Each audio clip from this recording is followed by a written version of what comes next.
Bust down Pantheonas. What's going on? Happy Thursday. Damn, Arby's cup out of the way. Step out the way, yo. Step out the way, yo. Back of the bus just got dropped. Ugh.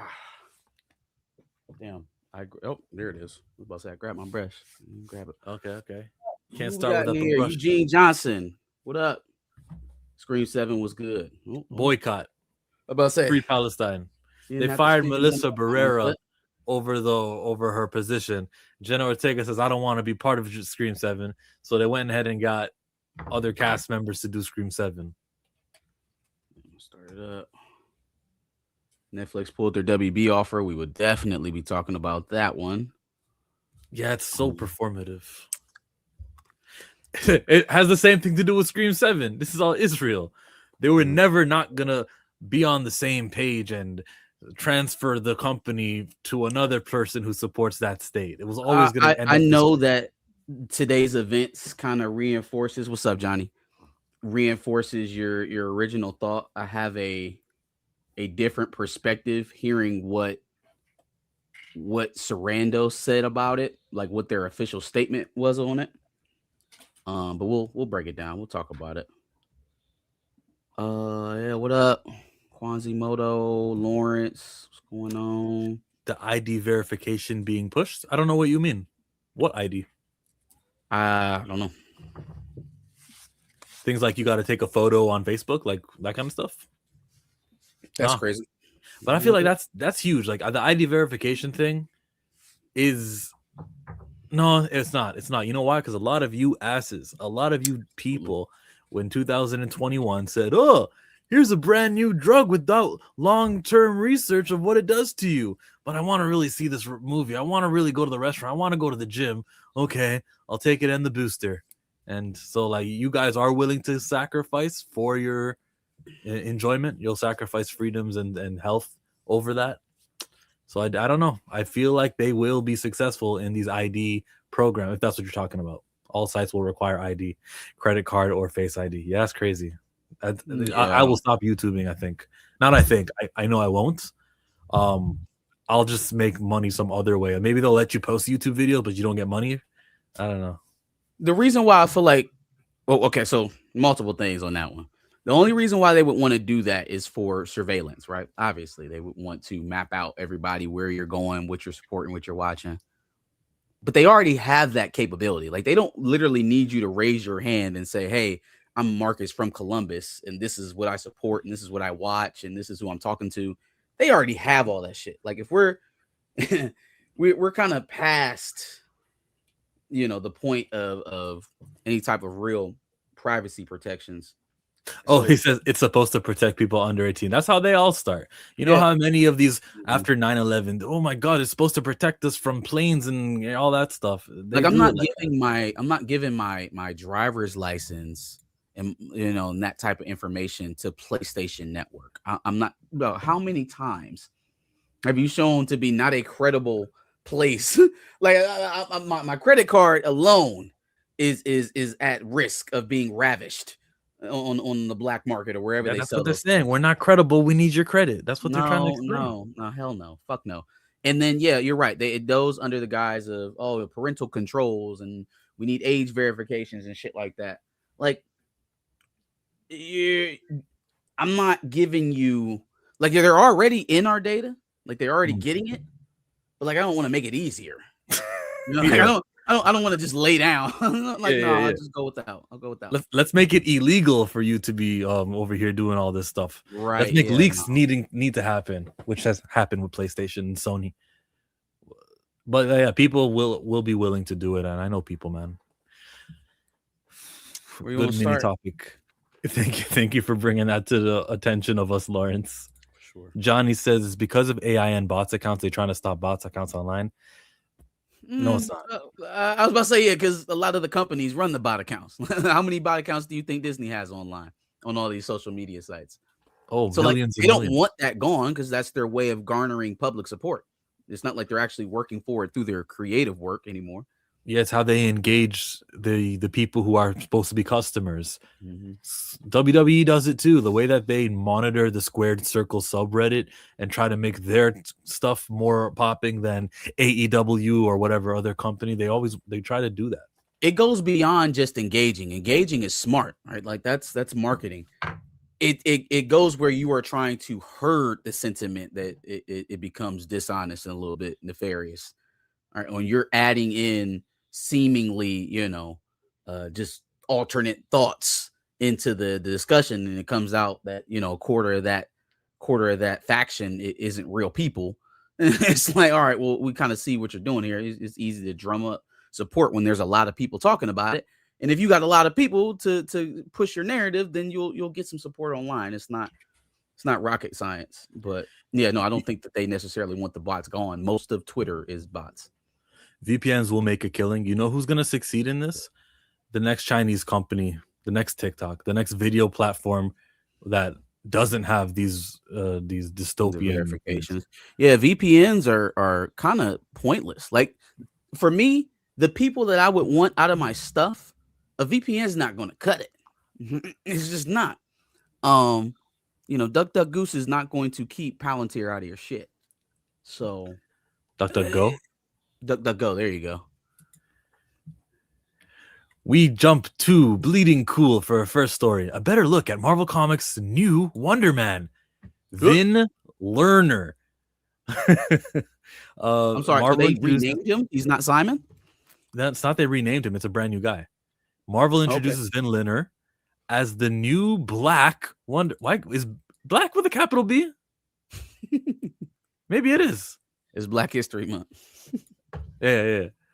Debuting in Reborn Ultimate Impact #1.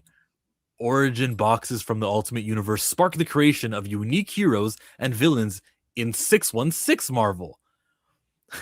As Hostile Cuss, a Hulk-like foe from the Negative Zone, joins Marvel's expanding superhero roster, the update echoes MCU casting choices, aligning comic characters with their film counterparts. As broken out as Comics Pro last week, Bleeding Cool reported that, sorry, let me pause that. Do you know what Comics Pro is? It is the retailers convention. It is the annual, this is what we're doing in the comic Like book space. con. It's CinemaCon. Okay. Yeah. No, I'm good on that. I made the face when he was saying that they're putting synergy with the on-screen counterpart. I was like, is it synergy if they're two different people? I'm so confused. I don't. Anyways, do your thing. I like what KJ was he says. not Ben Lerner on TV in the Disney Plus show? Why was he not Ben Lerner instead of Simon Williams? Right? Because they're playing catch up, but also playing. What's the opposite of catch up? It's bizarre. They're playing up catch and catch up.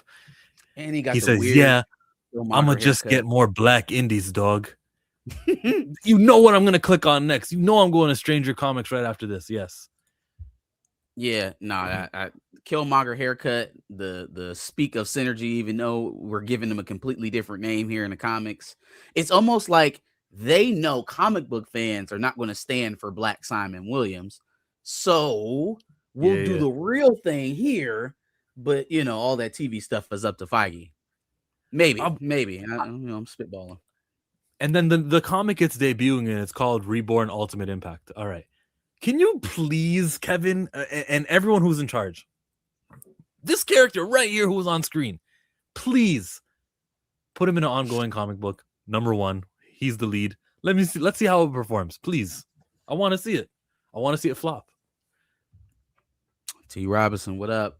Yeah, man, I'm this approach seems very confused.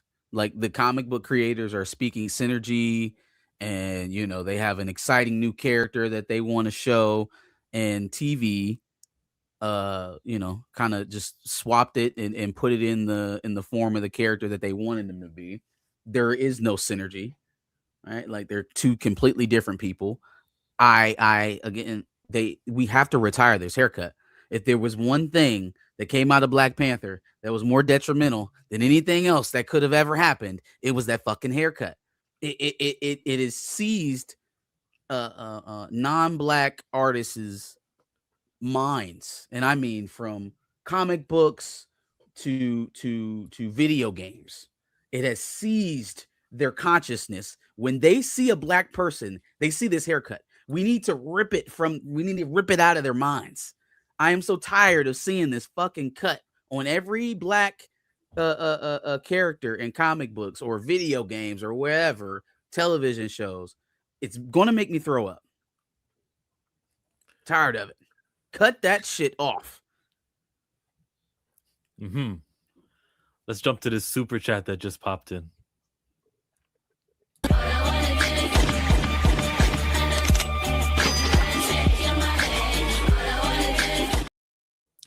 Lawrence, $2. Why they give him the Killmonger hair? Man, Stefano Caselli did it. I don't know who designed the character. I can tell you he did the cover, but whoever decided that this should be his haircut was just, I don't know, and wasn't thinking. Shame on you, bro. It's very, Shame very on you. Also, very tone deaf to even create the character, because it's almost like you're learning the wrong lessons. I know I've said, and I think I can remember Darius saying too, that who cares about Simon Williams? He's not white. You read a comic book, he's gonna be he's not black. Your comic is gonna be white all over again. So they're like, you know what we'll do? We'll just make a new character called Vin Lerner, and he's black now. Got it? It's like, no, man, that's not gonna work out. Let's focus on the black characters who are been around 60 years and are not selling right now. Let's try to get Storm and Black Panther ongoing comic books to issue 13, 14, 15 before we start going, oh, you know what'll work? This guy here, Vin Lerner. Right, guys? Eat it up. Like, how it's so Gavin Newsom. You know, my SAT scores were bad too. It's not understanding. Yeah, I want them to be free of this arc. I know you're kind of broadening the discussion. I have to lean on the hair, because the hair shows you how suspended in animation they are about black characters, right? Like, their idea of how to do a successful story for a black character is suspended in time around that, whatever that is. And so that it has to transfer over to the storytelling. It has to. Like, if that is the best we can do in terms of presentation in 2026 for a black character, I could only assume it is only natural to assume that there's probably going to be something equally annoying in the storytelling. But you know, I give everybody a chance. You know, I'm not telling you not to go pick up an issue and at least see if it's worthwhile, but it's discouraging. It really is, man. This is crazy. I just got message from my source at Marvel. I do have a source at Marvel. He says it was going to be a fade, but then because of the Miles by Odin's fade, we're not allowed to do fades anymore, he said. So that's why they have to go and do the Killmonger. Are you fucking with me right now? Or are you actually looking at a person? That was my source. My source reached out to me midstream. He was like, "Hey, Killmonger, let it be known. Fades are off. We learned the wrong lessons here. Fades are racist." Okay. Yeah, no. It wasn't the haircut. That was the racist part. Oof. Do you hate the Killmonger hairstyle, or do you hate seeing it? If you see someone in real life, do you go, "You're a villain"? Like, what do you do? No, I mean, I guess if you got it in real life, you're an actual person. I hate, because then it's your choice to do it. I hate that, like, they just see Killmonger haircuts when they walk outside and see black people. That's all they see. It don't matter if you're a mom, a grandma, a young boy. They just see the fucking middle dreads faded out sides. That's what they see. Marcus, facts. This cut is running rapid like the Boozy fade. I'm telling you, man. I'm telling you. I'd rather them have us out there running around in Gumbies than to be seeing that haircut again. They did. They made it a mantle. They gave it to a black dude. I'd rather a fade than that mess on his head. Mike, Rogue Comics, go shop at Bridgeport, Connecticut. Feel about Rogue Comics says, how'd y'all feel about the Luke Cage redesign for the Ultimate Universe? I haven't seen it. With the chain, yeah, I didn't care for it. It's like when the Ultimate Universe came to an end, I knew it was coming to an end. I stopped caring from the little I already cared about it. So it is what it is. He was just wearing chains. Yeah, they released it in February. Like, he debuted in the Ultimate Universe in February. They released Luke Cage in chains in February. It was another book called The Ultimates, but he was on the cover in chains during Black History Month. My goodness. Yeah. Oh. It is lazy, says Pam. Oscar says, Wait, what's Oscar's picture? First of all, what is it? Is it Batman or Moon Knight? It's a moon, I think. Moon. Yeah, with an eclipse. Let us know, Oscar. They did this with Miles. All that's left is for Brother Voodoo to join the picture. Not slave. They were slave chains. They were shackles. Good God. We gotta storm the office, man. We gotta storm the office. I'm telling y'all. Gentlemen and ladies, there is actual good comic books news that happens in the world. There are a lot in Moon Knight. Yeah, I thought it was. I thought it would be Moon Knight because it got the moon. Oh, there's nice things happening. Sebastian Jones over at Stranger Comics has made a deal with Viola Davis and what was the studio? I forget the studio, but they're going to be adapting a comic book, The Untamed, into a live action television, a live action film, and they're going to be doing an animated series, and it's a black comic book character. I'm gonna pull up the article in a second. I thought I had it earlier.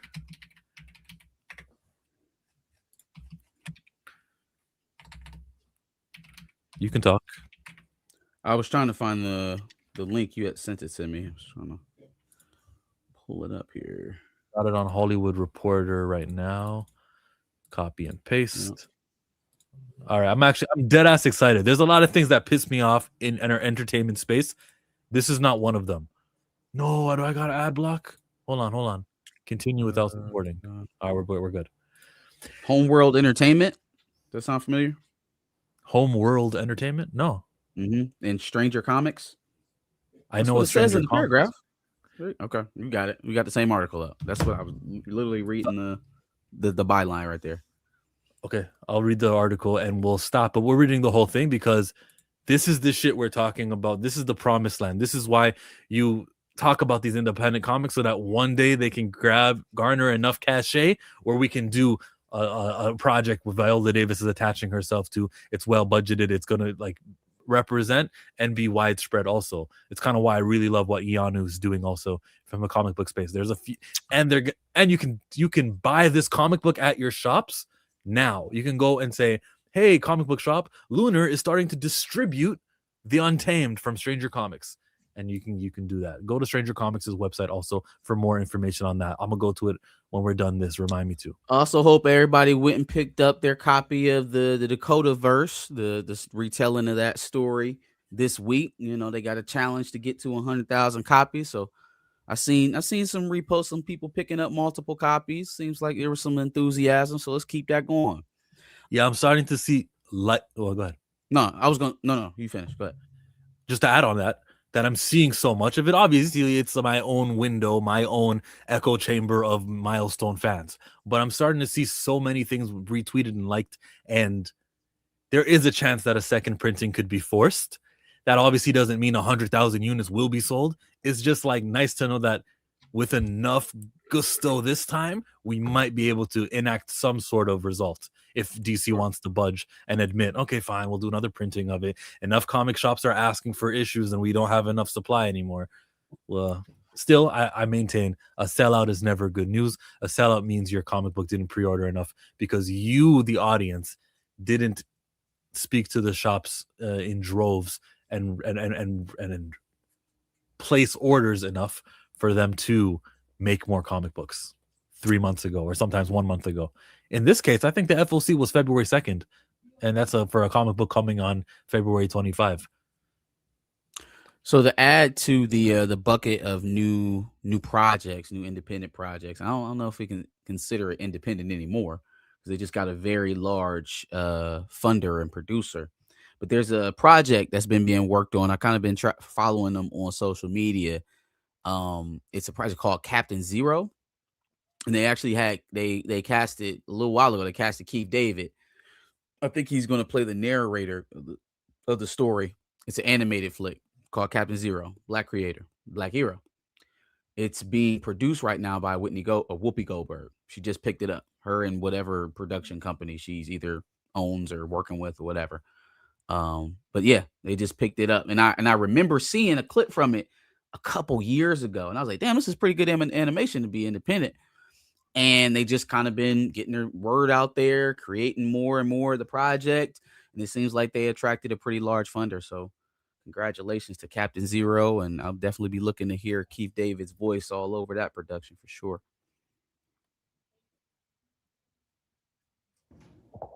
Oh, there you go. Is she talking about it?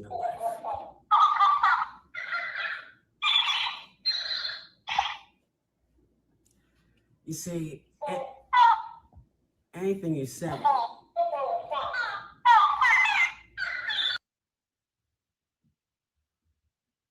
I can't hear you. You muted. You're muted. What the hell were we watching? What was that? We have some technical difficulties. We'll see what we're talking about in the chat. January 6th. Oh, y'all went off the rails.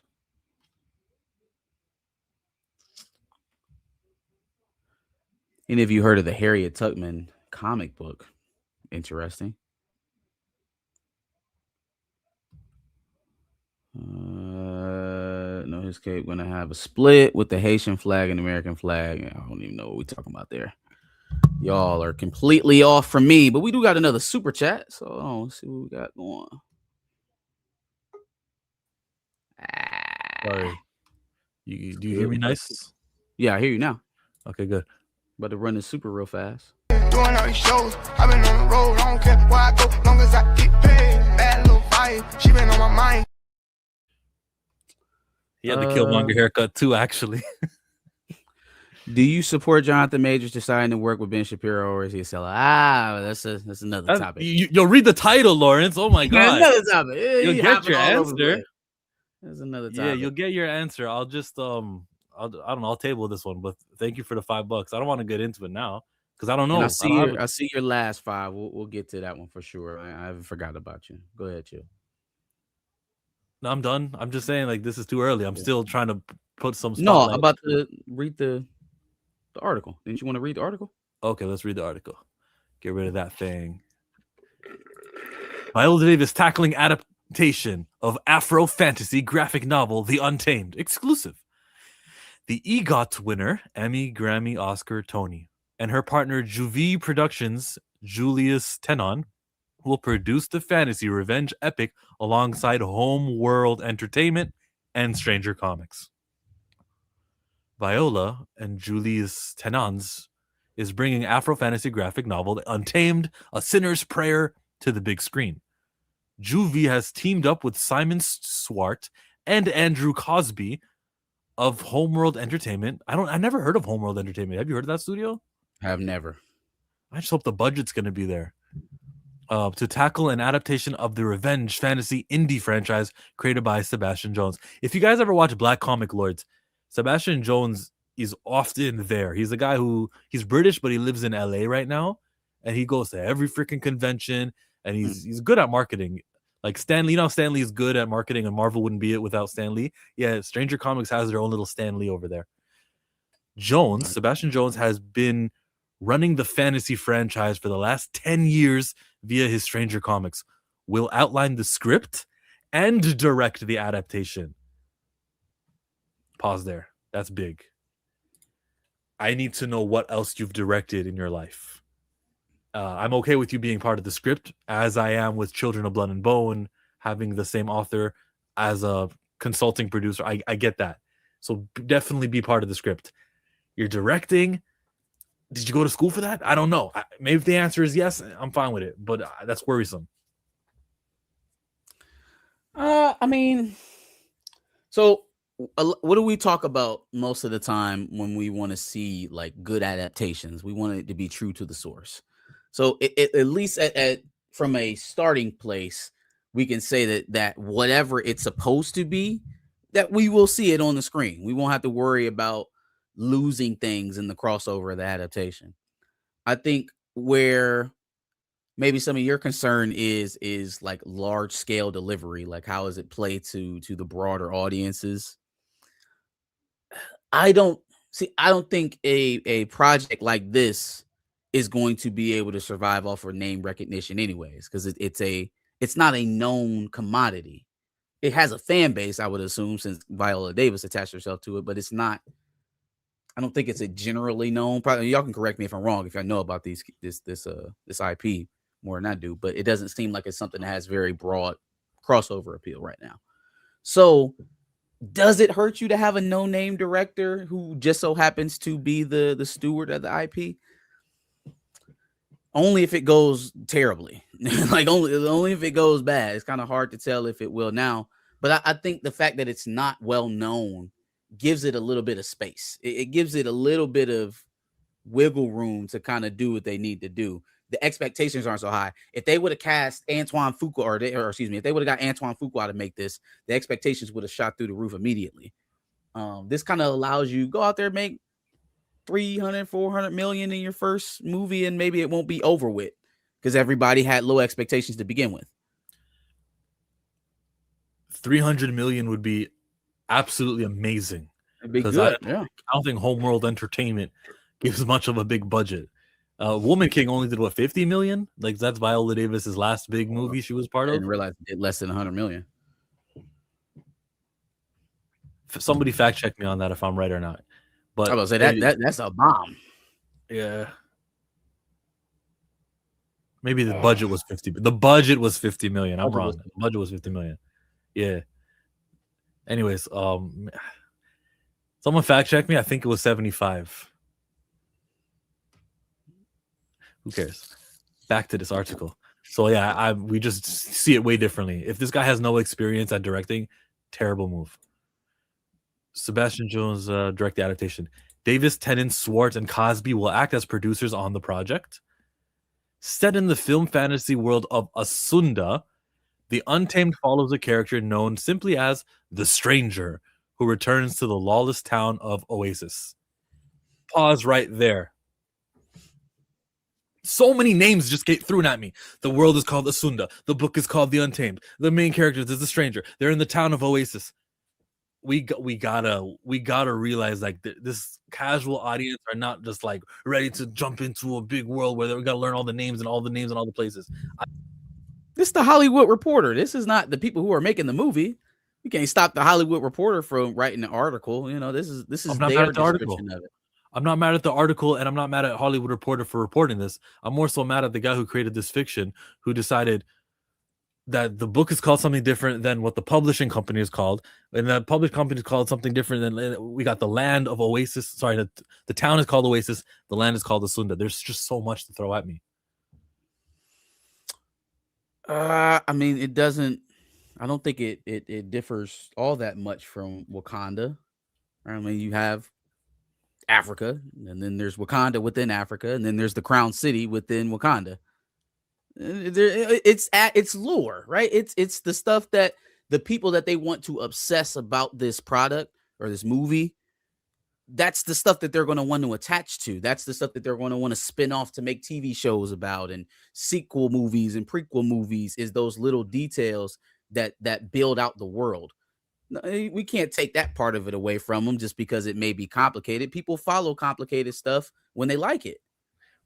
They'll follow all different type of planets and galaxies and systems and shit in Lucasfilm, right? Because they're interested in the IP. They got generally interested in what was going on there, and so they built the knowledge out. We can't stamp it out, just because it's early. That you got to plan ahead, right? You can't do that stuff on the fly. If the world is called Asunda, then call it Asunda Comics. Easy. You know what? The main character of Naruto was called Naruto. The publishing company called Naruto. When finally he gets older, they call the series Boruto. Is this the name of the book or just the publishing company for the book? That's the question is my problem. Okay. You should already know. I mean, this is my first time hearing about this stuff, other than when you sent me the other day. So I don't know much about them. So I hope my venting helps me remember that Oasis is the name of the city, Asunda is the name of the place, the world that they live in, and we got a stranger. So under an unholy deal he made, he has 7 days to collect the 7 souls responsible for the murder of his wife and child, or there will be hell to pay. But when he crosses paths with a young orphan named Niobe, his quest for vengeance may become a path to redemption. Now I know who Niobe is. Niobe is the girl over here on the right side there. Anyone think that looks like Amandla Stenberg? She's been Uh, associated. that character's a little darker, but I mean, I could see her playing that character. Yeah. She's already got Children of the Blood and Bone, though. So does she want to be? Well, I mean, shit, I would be in 2 black fantasy projects, but then again, how are those characters? Are they similar? Or is there overlap in some of the characteristics there? Maybe she In doesn't this, want to she's get the main pigeonholed character. as a fantasy actor. In this, Niobe is the main character, and she's already been attached to Stranger Comics from like before she got the job on Children of Blood and Bone. Oh, okay, got you. No, go back to NYC. He said, "Oh wait, this is from the Niobe. What am I talking about? That's what I mean. That's what I mean. You got to call the whole franchise the Niobe you franchise. Gotta give it air for people to kind of make their own thing of it. That wouldn't existed if he hadn't wrote it. If he hadn't wrote it the way he wrote it, then that wouldn't exist. You're not Star Wars and you're not Marvel. You're not this huge thing. You already have people invested in, and we're they'll adding never to it. be if You're you keep trying to creating from stamp them out at scratch. what they're now. No. And George Lucas didn't create from scratch. George Lucas Marvel created from wasn't scratch. at one point created from scratch. Like they have their track too. They got to build up. I got you. I hear you. Seventh Fantasy World of Sunda. He was 7 days to collect the souls. But when he crosses paths with a young orphan named Niobe, his quest for vengeance may become a path to redemption.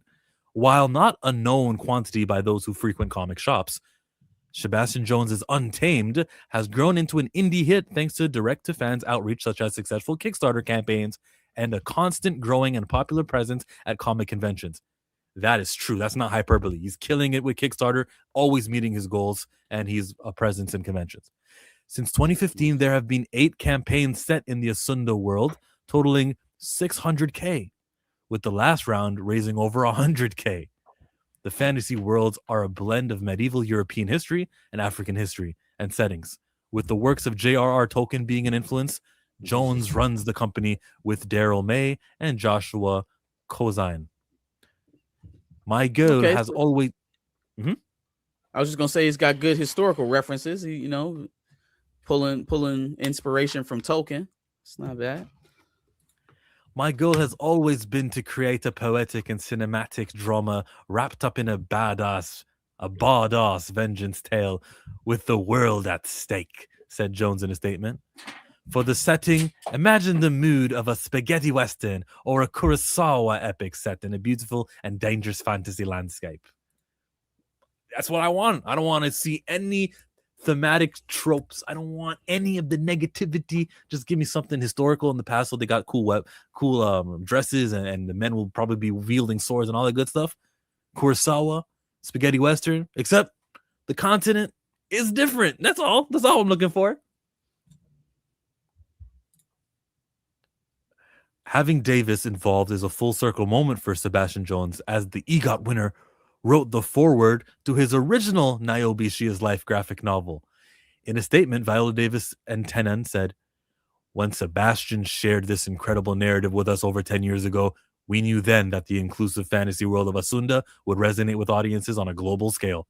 We believe that everyone is ready for a hero like Niobe, a badass black woman whom Sebastian has brilliantly crafted to storm the world."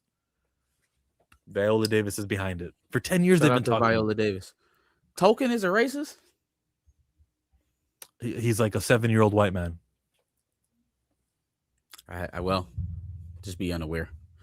I've only ever seen Game of Thrones. Well, I mean, there ain't no black people in Lord of the Rings or The Hobbit. Oh, that's Tolkien. I'm thinking of George R.R. Martin. Yeah, no, that's Game of Thrones guy. Niobe was first introduced alongside the stranger in The Untamed, A Sinner's Prayer, written by Jones with art by Peter Barcheg and Daryl May. It covers the concept by Hyung Tuk Yum. Davis is already familiar with the comic world thanks to playing shady government agency director Amanda Waller in DC movies and shows as the Suicide Squad and Peacemaker. She last starred in last year's Amazon MGM movie G20, which she and Tenon acted as producers. Did you watch that? Which one? The action movie G20. Yes. Yeah, unfortunately, it wasn't great. It wasn't great. Homeworld is a global IP incubator founded by Swartz and Cosby, as well as Mike Aikida, Ty Truesdale, and Nick Rathod. Its focus ranges from anime and manga to film and TV. And here is the Untamed Killing Floor. That is Niobe down there. Issue 1 is available. So I'm going to go to Stranger Comics' website in a second and show you the reading order of these guys. Reading order of Asunda. First, you read The Untamed. It takes place when Niobe is a teenager. Then you read the Niobe series. Niobe's coming of age as she transitions from an idealistic young savior to a hardened hero. Then you read Dusu, which tells the story of Niobe's tribe and family. Erathun is where we begin the tale of Niobe as an adult in a team book. So it's all in order. If you want to, here where are we? Retailers, no, distribution catalogs. I think it's here. If you go to the Lunar distributions and go to page 644, you'll be able to see on page 644 where you can pre-order your comic book. And the FOC is probably a month from now. So we got time. Next time you're at your shops, just tell them, I want to read The Untamed, because as we read, that's the first one in the order where Niobe is the youngest. Here we go. It was 644, right? Mm-hmm. 644. I'm at 639. This is taking forever. It's frozen. If it's not going to cooperate, it's cooperating again. There we go. Stranger Comics. They've got a presence in the Lunar catalog. You know what to do. If you want to read what Defiant is all about, if you want to read what you got cover A, get all these things. This is them promoting. They're back in the shops. They haven't been in shops for a long time because they've been killing it with direct to consumer. I'm very behind this. It's a success story. It's a black character. That looks like Amanda Stenberg now, doesn't it? That does, yeah. And let us be supporters of The Untamed. I am going to have it in my hands. It has been pulled. Same way I say, hey, anything milestone I want. I think I'll start with just one. I'll start with The Untamed, but I think I'm going to be a Stranger Comics supporter. They're doing the work of coming to my shop. So good on them. Yes. Now, after this story, there's a whole bunch of things I'm mad at, and every franchise is letting me down. But this story got me up in the morning, man. It was like, yes, today's Thursday. Finally, we get to bring it up on Pantheon. Viola Davis is doing her thing. Sebastian is winning. He's culminating in this live action movie. That's crazy. So let's do it. Let's get behind it. There's lots of great things happening in entertainment. And Trick Williams is going to be the champion tomorrow, too. Whoop that trick. Hell no. Whoop that trick. Whoop that trick. Whoop that trick. I just love it, man. Shout out to Ryan Ward. Shout out to him, man. Shout out Did to I him. tell you about Ryan Ward last time? No, I seen a story about him. The PWI. Is that the publication that breaks this stuff? They're a publication, yeah. Pro Wrestling Illustrated. So I saw that they were reported that he had taken over the creative direction of Raw and SmackDown. And so I immediately thought of the most recent call-ups from NXT and how they've been being pushed lately on Raw and SmackDown, and how they've kind of adjusted what seemed like they were going to do going into WrestleMania here coming up a little bit. It was that simple.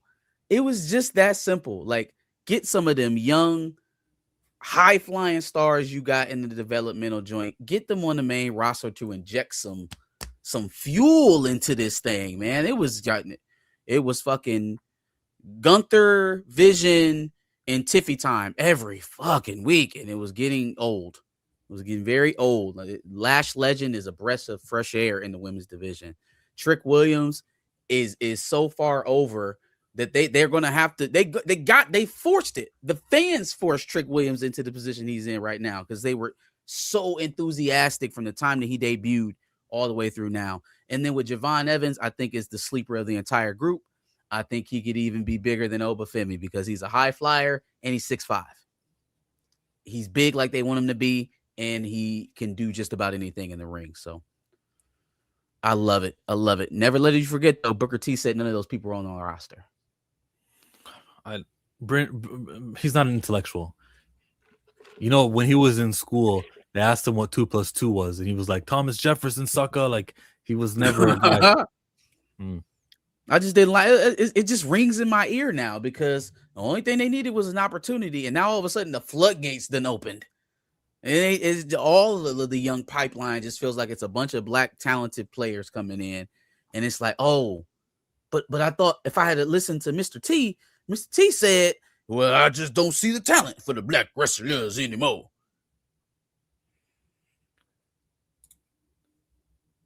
The Rock said this to him on SmackDown. Shane was in the ring. It was a small school bus. So I'm just quoting what he said to him in 2001. It would have been acceptable even if the Great One didn't say it. Before their main event match for the WCW title at SummerSlam, which is the only time, which is this first time that we had 2 black people in the main event, because Mercedes, Sasha Banks, and Bianca Belair did it also. Yep. So Ryan Ward is someone who's been with them multiple years. He used to be in the NXT during that black and gold epic era where Mercedes got the NXT championship off of Charlotte. He was in charge, and then around maybe 2017, 2016, he became on TV. Like, he got called up, and he's always been a writer there, maintained his job for a very long time. I saw him at one of the shows too, where he was just, it was during the, like, probably middle of the 3-hour Raw, and he was just walking amongst like the stands. Maybe he's analyzing fan behavior or whatnot, but I'm like, Ryan, he didn't look at me. I'm like, Ryan Ward, he didn't look over. He's far enough where it was okay that he didn't hear me, but he's been a staple. Him getting his promotion sounds good to me because he's never disappointed me, and everything he's been attached to, or we find out in an interview in the back end, we find out that this Ryan Ward guy is successful. It's kind of like in comic books, we got this Marquise Draper editor who's working at DC, and he's elevating black characters. Like, for example, you can read Mr. Terrific in the Justice League book, and he wasn't in the Justice League book before. All of this press, this page time that Mr. Terrific is getting in Justice League Unlimited may make a regular, I said regular, like, let me stop being stupid. A white man reading the Justice League may go, I'm familiar with Mr. Terrific, and next year when there's a Mr. Terrific book, that white guy might start being a reader of the Mr. Terrific. That's what I think Marquise Draper is doing long term. Not to bring up any old controversies that, you know, I may or may not have dipped my toe into in the last week or so. I know exactly what you're talking about. Do I need to turn off my screen? This is why. No, you good. This is why it's important for people who will eventually get these opportunities to feel the readiness and the responsibility to uplift. Because when you get that shot, there have been others who've gotten that opportunity, and we haven't seen that type of output. We can take this to WWE. We can take this to comic books. We can take this to Nate Moore. We can take it to the silver screen as well. Exactly. But when you get that opportunity, what are you going to fight for? What is all of that sacrifice and gritting and grinning and bearing it when you couldn't really fight before? What did all that pay off for? What did that take you to? Did it take you to a spot of being able to make their product that they want you to make? Or did it lead you to finally be able to do the things with the characters that you've always wanted to do? And you can see the difference in folks, you know? You can definitely see the difference. Doug, I was about to say, I swear to God, I was about to say that. I was about to say, by the way, salute to the Dre Max show. I was just going to give him some love, and I was really right about to say that. And then over here on the side, I see, notification of a super chat from the Dre Max show. Let's play it.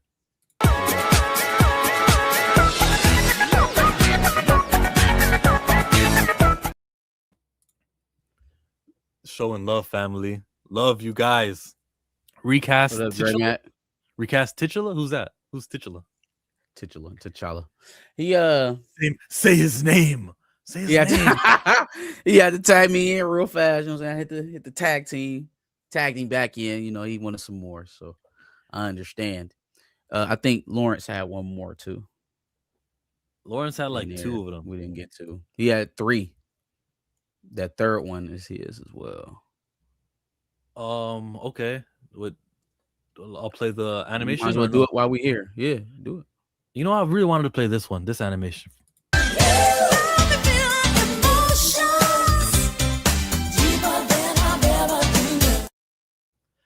Oh, you got me feeling emotions higher than the heavens I above. feel good.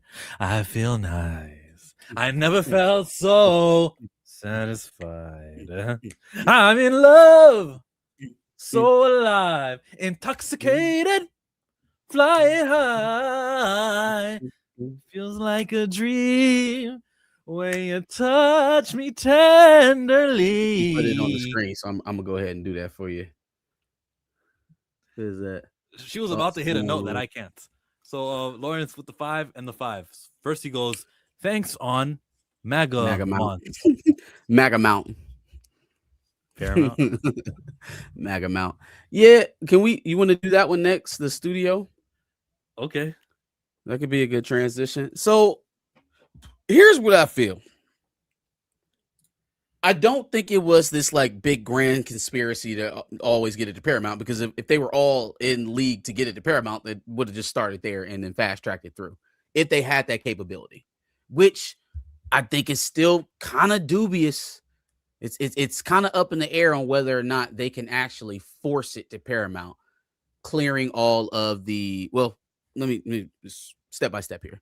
I don't necessarily think that this was something that was planned by all parties.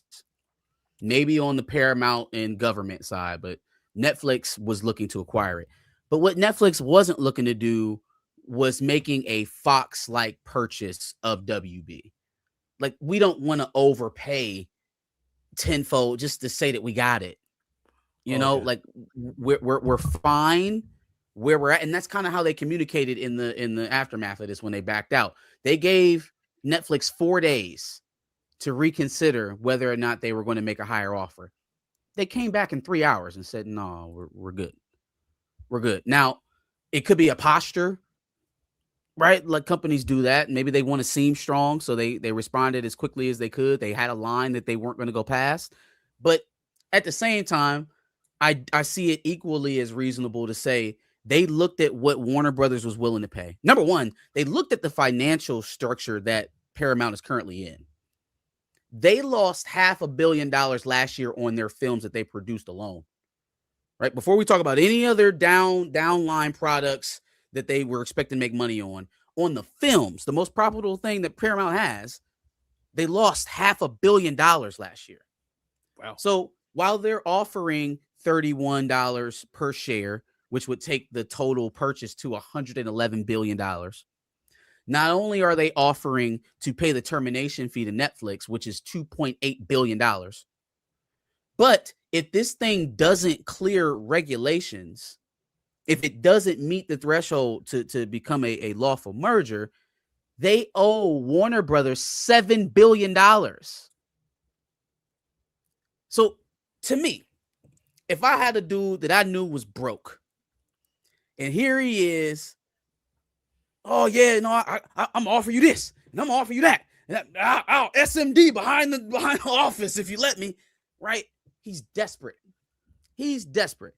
What can I do as Warner Brothers to get money from a suitor and then still end up making the money that I wanted to make, parting it out?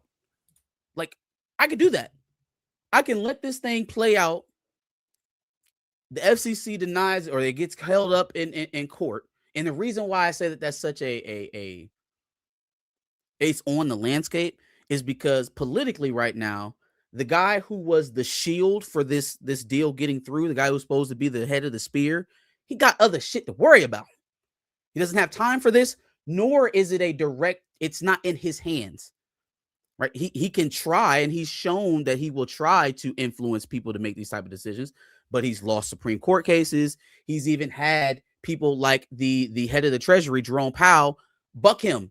He placed Jerome Powell in his seat, and Jerome Powell has remained dead set on not raising interest rates this entire time, through the entire presidency so far. So where we expect there to be this great influence from the Orange Cheeto to make things happen, it hasn't necessarily proven itself out in a court of law or in any major agencies that he wasn't able to just gut with executive orders. So, being that the FTC is the SEC, is still, or the FTC, the Trade Commission, whoever the governing body is that decides whether or not this is a legal merger. It's the same body that tried to shut down Eminem on TV. Okay.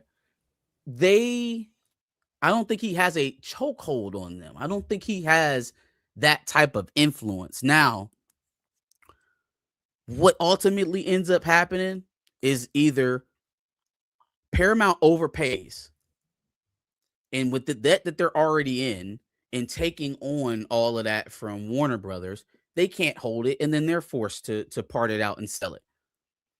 Do I think that this is a long-term, okay, Paramount has Warner Brothers and now they're going to red wave the shit and it's just going to be state-run propaganda? How is that running for CBS right now? How's that going? Is CBS doing such a great job at changing hearts and minds to the Zionist cause? Like, is Israel more popular now? Like, are the things working? Is CBS News changing hearts and minds? I don't think they are. The sentiment for that class of people is lower than it's ever been. And CBS's ratings are lower than they ever been. Go ahead. I've been talking for a minute. I look forward to Thomas Massey as he runs in the primary election for the Republicans against all of the compromised other politicians. I feel like it'll be Zoran Mamdani again on stage. And then on the Democrat side, I look forward to whether it's Ro Khanna or anyone else, but that will be a nationwide test of how unpopular Israel is. And they know this, and that's why they're rushing this war on Iran. And as I realize I'm talking politics now, I'm good. Back to Paramount. Oh no, it's all the same, brother. We talking about the same thing. It's all the same topic. And so I don't think the playbook that they may have for CNN, it's not working for CBS. And CNN is losing more viewers every month than CBS is already. So like I don't think it's for Hasbara. It's not for money. It's not for business. This is but if the occupation money, cannot lose. People are watching.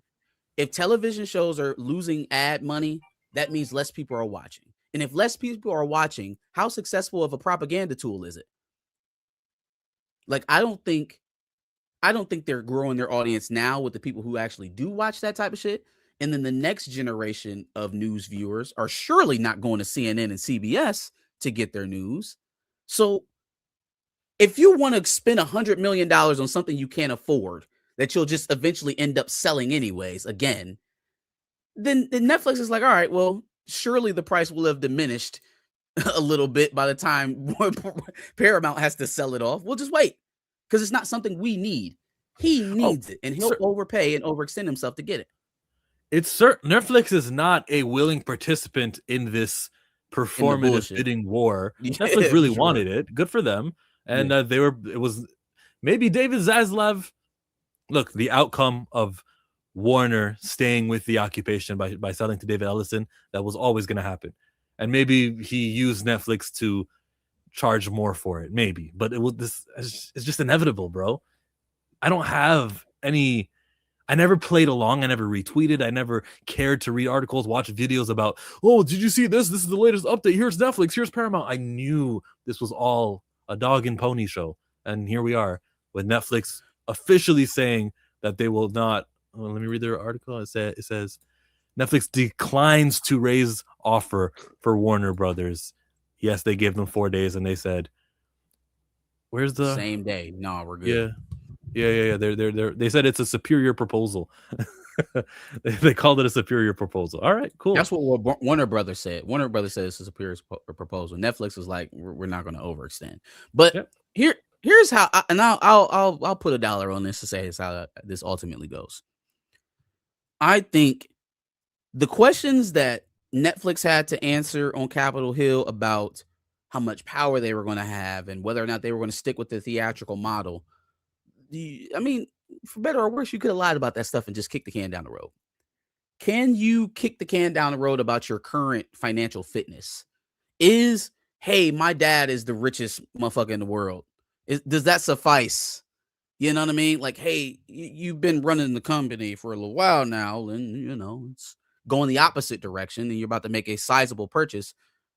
Can you even come due on the promises that you've made to Warner Brothers to even get through the door? They have a hill to climb in terms of regulatory, and that $7 billion payout to Warner Brothers, if it doesn't come through, looms heavy. So honestly, it's in Warner Brothers' favor to kind of just back out and be like, all right, we'll take the $7 billion, then we'll part out HBO Max, DC, linear channels, and we'll sell them to different companies and still come up with 80-something million dollars. You don't think you could sell DC for 40 million? You don't think you could sell HBO Max for 50? What we doing? Who wants it? Fire sale. We got $7 billion from shit. I might even just hang on to the linear channels just for shits and giggles because I'm getting $7 billion from Paramount because it's in clear regulations. I think that's where we end up. We either end up with Paramount overpaying and then drowning in the debt that they acquired from both companies, or it doesn't pass regulatory smell test and they end up parting out the pieces to various amounts of companies, Paramount, whoever else wants it. And the fear of falling into debt is not the same fear every other company in the world would have. Ellison's going to say, hey, he's call up a Rothschild. I need money. Okay, good. So debt schmet, I'm good. Well, we kept the entertainment industry with the occupation, and that's what they're doing it for. Not to make money, not for any reason like that. It's just to maintain the grip of the control, to eliminate the original inhabitants of that land and garner less sympathy or at least stifle how much more attention, negative press that they'll be getting. I think that genie's out of the bottle, but I mean, they can surely chase that ghost if they want to. But I think the genie's out of the bottle also. Yeah, we're never out of the going bottle back to what we thought about that country. But you can turn on the apartheid state. You can turn on a faucet and you can be coming in and running, or you can turn on a faucet really much and it comes out. And I feel like that's what they don't want. Yeah, fine, there's going to be drops coming out, but if we can limit it, then we're succeeding in our role, our job. That's why Kevin Davis is always here. Like the Kevin Davis account, you see it? Like this, they know. Where are we at? Hi, yo, the Aquarius is in a building, bro. What are you saying? Come on, guys. What's the cards that's on your microphone now? Those have been there. What number are they? They're not cards. They're magnets. Joker? They're magnets. Oh. T'Challa and Luke and Grogu and R2. Nope. But they're magnets. They stick to my mic. They look like playing cards, actually. Okay, they're magnets. Dre Max sent us another super. All right, let's play a super chat. Well, let me find some. What would Dre Mac like? Hold on, give me something that Dre would like. I can't find the one from the Boondocks. Here. Number one hustler getting money. Why you wanna count my money? All right. Another one from the Boondocks. Money. You're just mad because your ass is old. Mother, first thing you do is just pick up the phone. He says, show love, family love, you guys recast T'Challa. Can they hold out until the primaries for their merger to go through? When's primary? 9 months? I mean, I think if you're talking about coming up and asking regulatory questions, you probably want to do it before the primaries, before they lose the House and the Senate. If they try to push this out past the primaries, they could have potentially already lost the House and the Senate by then, which is going to make it even harder. The Republicans will lose the House and the Senate, maybe. The occupation will lose the House and the Senate. No, they got Apex Shakur who are going to be there to regulate it just the same. Yeah. Again, I do think that the fever is kind of breaking, at least with the constituents, which means that the veil is kind of off, right? There is a bit of a litmus test out there in terms of support for the illegal state. I will say that. at least on our side of the aisle. I can't really speak too much about what's happening because although it does seem like the fever is broken over there too. I don't think there's a place where they're safe right now, other than in John Fetterman's office. I don't think they have many friends. So the idea that they can just dominate their way towards sentiment anymore is kind of gone. It's just gone. Now, if you're going to skirt the norms and skirt the rules and just do whatever you want, that's one thing. But that also brings you closer to total calamity. Every time that man breaks a norm or skirts a rule to make him do what he wants to do, he just sets it up for there to be further dissent the next time the other side gets in front. So, like, it's not winning to just be like, all right, y'all don't want it, we doing it anyway. You're not winning when you're doing that. You're just bringing yourself closer to decline. The primary situation probably will be resolved by then. I remember when Fox was acquired by Disney, the only thing holding them up for the longest was like soccer, the sport football in Brazil, and Fox needed to like not maintain it, or it was weird. But they had to settle that stuff, and then it took like a long, like 9 months, maybe longer, to actually get Disney, the Fox to Disney. That's all I know. I don't know mergers. I don't know anything. You're asking the wrong guy, Dre. But thank you. Only thing I'll say on this, I don't have much to say on this at all because I like chill. I like chill, but disagree with Mark because I don't think that it was any underlining hope or like they were. I do think this was always going to Paramount. Do I think that they were putting on some type of show like chill? Yes, I do think they were putting on a show. I mean, the acquisition of Warner Brothers is going to fundamentally change media as we know it. They will now own CBS and soon CNN. So CNN will eventually look like Fox News. They already own CBS though, Darius, and CBS already looks like Fox News, and it's not like CBS does. It's not changing anything. No, but it's just the acquisition of this is. This was always going to happen, and I if I'm Netflix, I wouldn't have I would have done it in 3 minutes. No, I'm not giving you more money. No, this has already been on the table. $100 billion for a company that you don't even see the value in. No, what? Yeah, it's like fuck you. Why am I'm not doing that. So I would have been like Netflix as well. So let's look at Paramount's slate, shall we, for 2026. They got Jackass 5. They got Angry Birds 3. Something about Project Hail Mary or some shit like that. Where is the state run? Where is it coming from? Like, they don't have anything that people want to pay attention to. Although I'm on the fence about watching their Tulsa King spinoff with Samuel L. Jackson. I'm a Samuel L. Jackson fan. Maybe breaking the fever to get into that one. But just in a general sense, like, they have boomer content. They make television and movies for people who watch television and movies all day. They're not making it for the 18 through 45. They're making it for the 50s and ups. So, like, yeah, they could allow HBO to keep doing what they're doing so they can keep making money, but then that would mean that they have to stay off the narrative. As far as CBS and CNN go, I think we are really, really overestimating how much cable media, cable news specifically, plays a role in people's like psyche anymore. Like, yeah, there's definitely a generation that still watches Fox and CNN and stuff like that. But y'all, they've been watching state-run propaganda for as it is. It ain't gonna be too much different from what they are already doing at CNN. It's not like they were pro Palestine, like they were anti-genocide, they were anti-war. They've been sitting around quiet while we've been marching to war with Iran this entire time. They're not the freedom fighters. They're not the truth tellers of our zeitgeist. That happens here.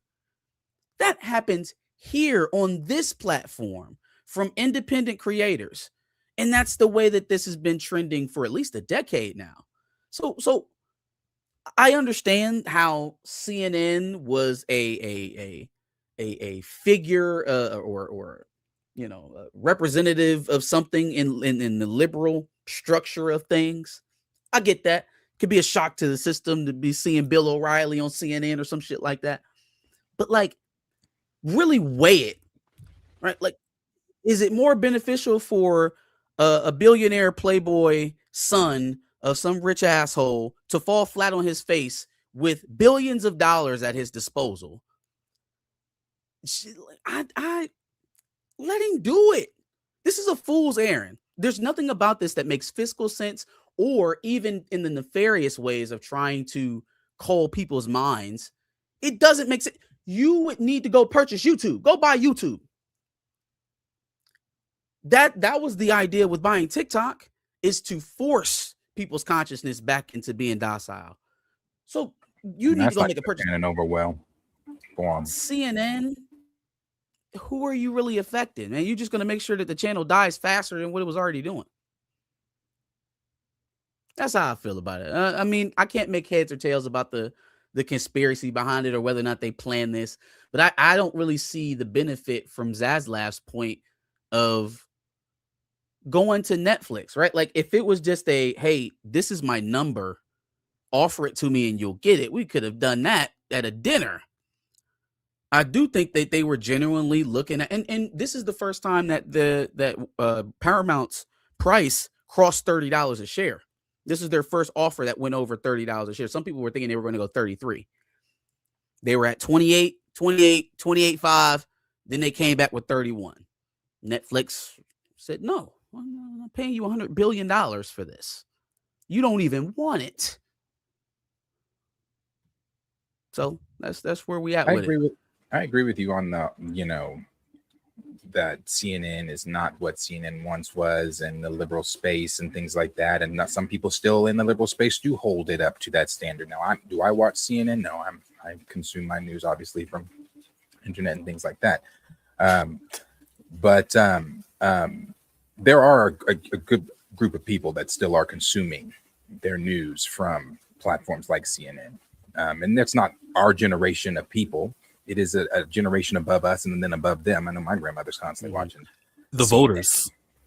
Yeah. So it just, for those that aren't internet savvy, that aren't, don't have smartphones, or, older folks that are still consuming that news from there. Well, they're what they see on a daily on the news is about to drastically change. The people with the smartphones, the font is 10 times larger.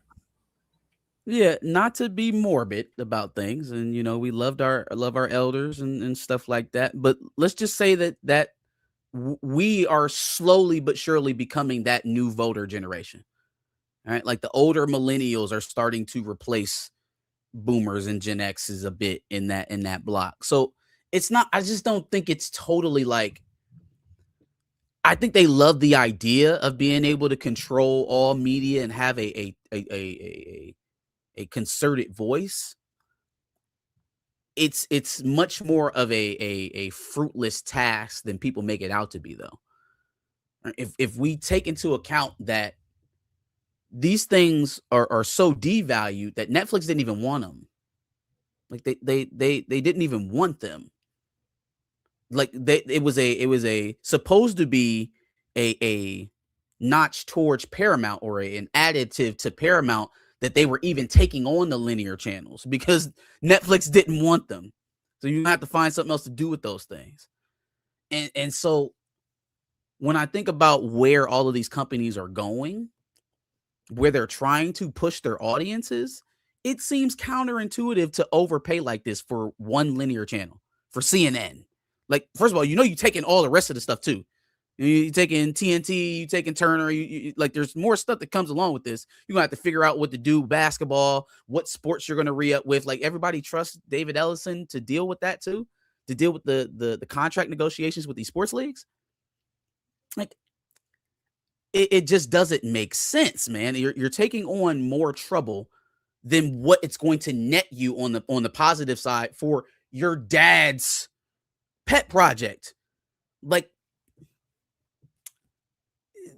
I don't know, man. I'm just not as doom and gloom about it. I don't think they're going to change the media landscape, right? Like they are a failing company, and failing companies don't dominate markets just because they bought stuff. They just, you'll lose eventually. It's going to happen a little slower now.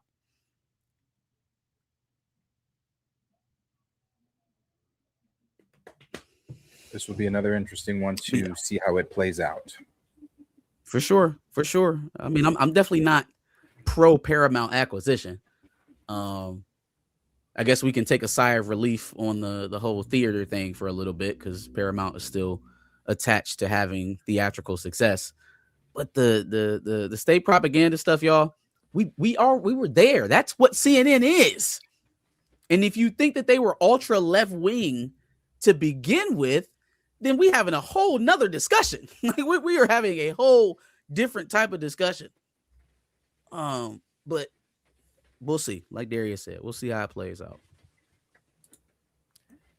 Let's jump to a super chat. This better have my money. Lay down, call me on my blood. Pay me what you want it. Bringing in that energy, the Boomafu. Blues House, $2. Yo, good luck to Ernie. That's not what he said. I'll say it. Fuck Ernie. Down with this merger as well. Man. I'll say it. Hey, look. I ain't scared at all. Definitely not of that individual. Dre Max said, I want you to say my name, Ernie. I want you to say my name.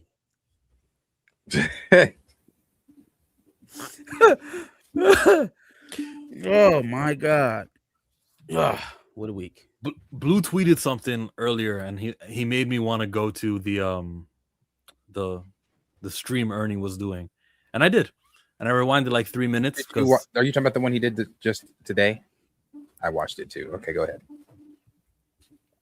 Okay. And I saw the parts with Jonathan Majors, saw the parts about did he do it, difference between legality and morality, all that stuff. And I'm like, I can see why Blue, and then here comes the super chat from Blue. So I can see where Blue's coming from, I think, today. I think I understand.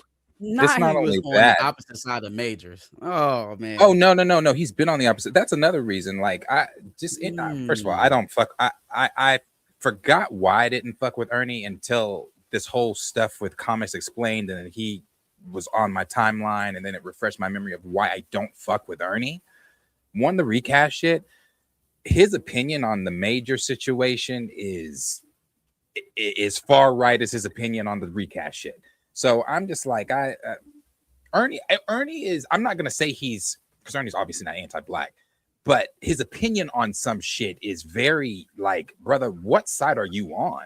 It is exactly what he described Rob as being. He's got some anti-blackness in him.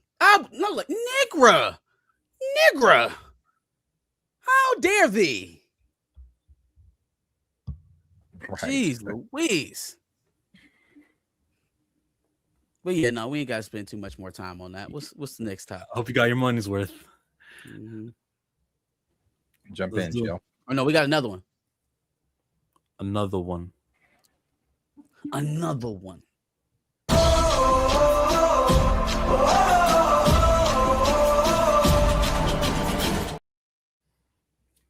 Kenny the Piercer with the $9.99. This is Kenny Pierce, right? Yes, Kenny the Piercer. Could I ask for a little Kellen and Q update? Miss them boys. Q, obviously, as you all know, is family and cousin, so I speak to Q on a regular. Kellen is a MAGA maggot who I do not speak to. Oh, got into it with his wife and him, and if I'm sure he creeps, he might be one of the 87 watching. I don't speak on him. Don't like him. Damn. But Q, one of the 87 watching. Q's great. We need to link back up with Q. Make sure you hit thumbs up on the stream and increase our visibility as we ask you to do the same thing with Static and all the other milestone heroes. We need our visibility increased also. Another one bites the dust. And another one down, another one down, another yes, one. Think Ellison will keep Looney Tunes and Cartoon Network. Yeah, everything will be kept. The occupation does not sell or get rid of things. They have these things to control these things. The occupation. Google is Oh my god, man. compliant in the pocket already for their interests. You know what's so damning about the whole enterprise is that they refuse to realize how much of a poison pill their political ambitions are. That the trend will never reverse, and there will be a floor, and the floor is going to be hard. Actually, I'm starting to realize that historically they've hit this wall many times before, and just never seem to take a different path. I don't know. It's the most damning thing. But the chickens will come home and roost. Okay, so I didn't know the emancipation poet was from the continent. Remember, guys, CNN International, especially for a guy for Africa, that channel is effing important. But because we don't consume the American version of CNN. CNN. Gotcha. And so that's a trouble. That's a lot of trouble. For sure. I would just, my only response to that is, are you getting accurate American media now from the international CNN, you think? No, just like local stuff, like to make you not think about having European countries steal the resources and oppress you. The news might be reporting on, guess what happened here? Why did the chicken cross the road there? And you know what I mean? I gotta have faith in our counterparts there on the continent that just like us, that they're smart enough to wade through what is state-run propaganda, what is an abject lie in some cases versus what they actually see on the ground. And that's all I can expect, because no one could break us out of our fog of glitz and glamour and home of the free and brave and whatever the fuck, right? We had to wake up from that on our own. No one else could shake us loose of that, even though they probably knew generations in before we did. So it's, you kind of have to take the onus of reporting the news, finding a way to pass that information. I mean, obviously Burkina Faso has found a way, right? They're not depending on international media to spread their doctrine. Finding a way. I saw something great about Burkina Faso where they were like opening up and they're saying anyone from the diaspora come through and we're gonna like utilize you, and a whole bunch of United States CIA agents were all applying to come and take part in the educational. They're everywhere. They're everywhere.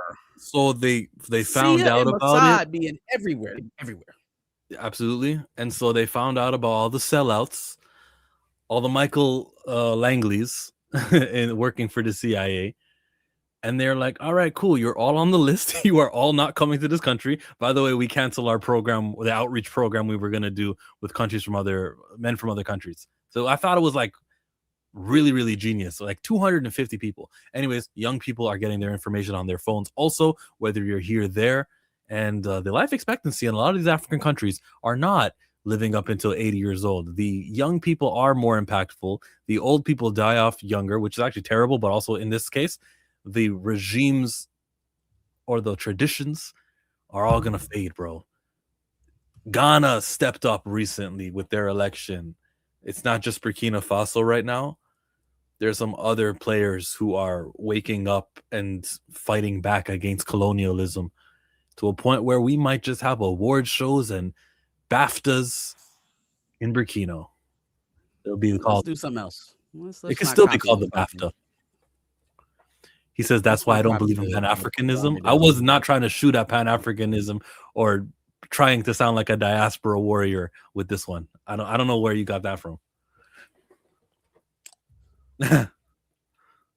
Everyone isn't united, but that was smart. No. Of course, everyone isn't united, but the goal, the answer, or the best possible scenario is unity.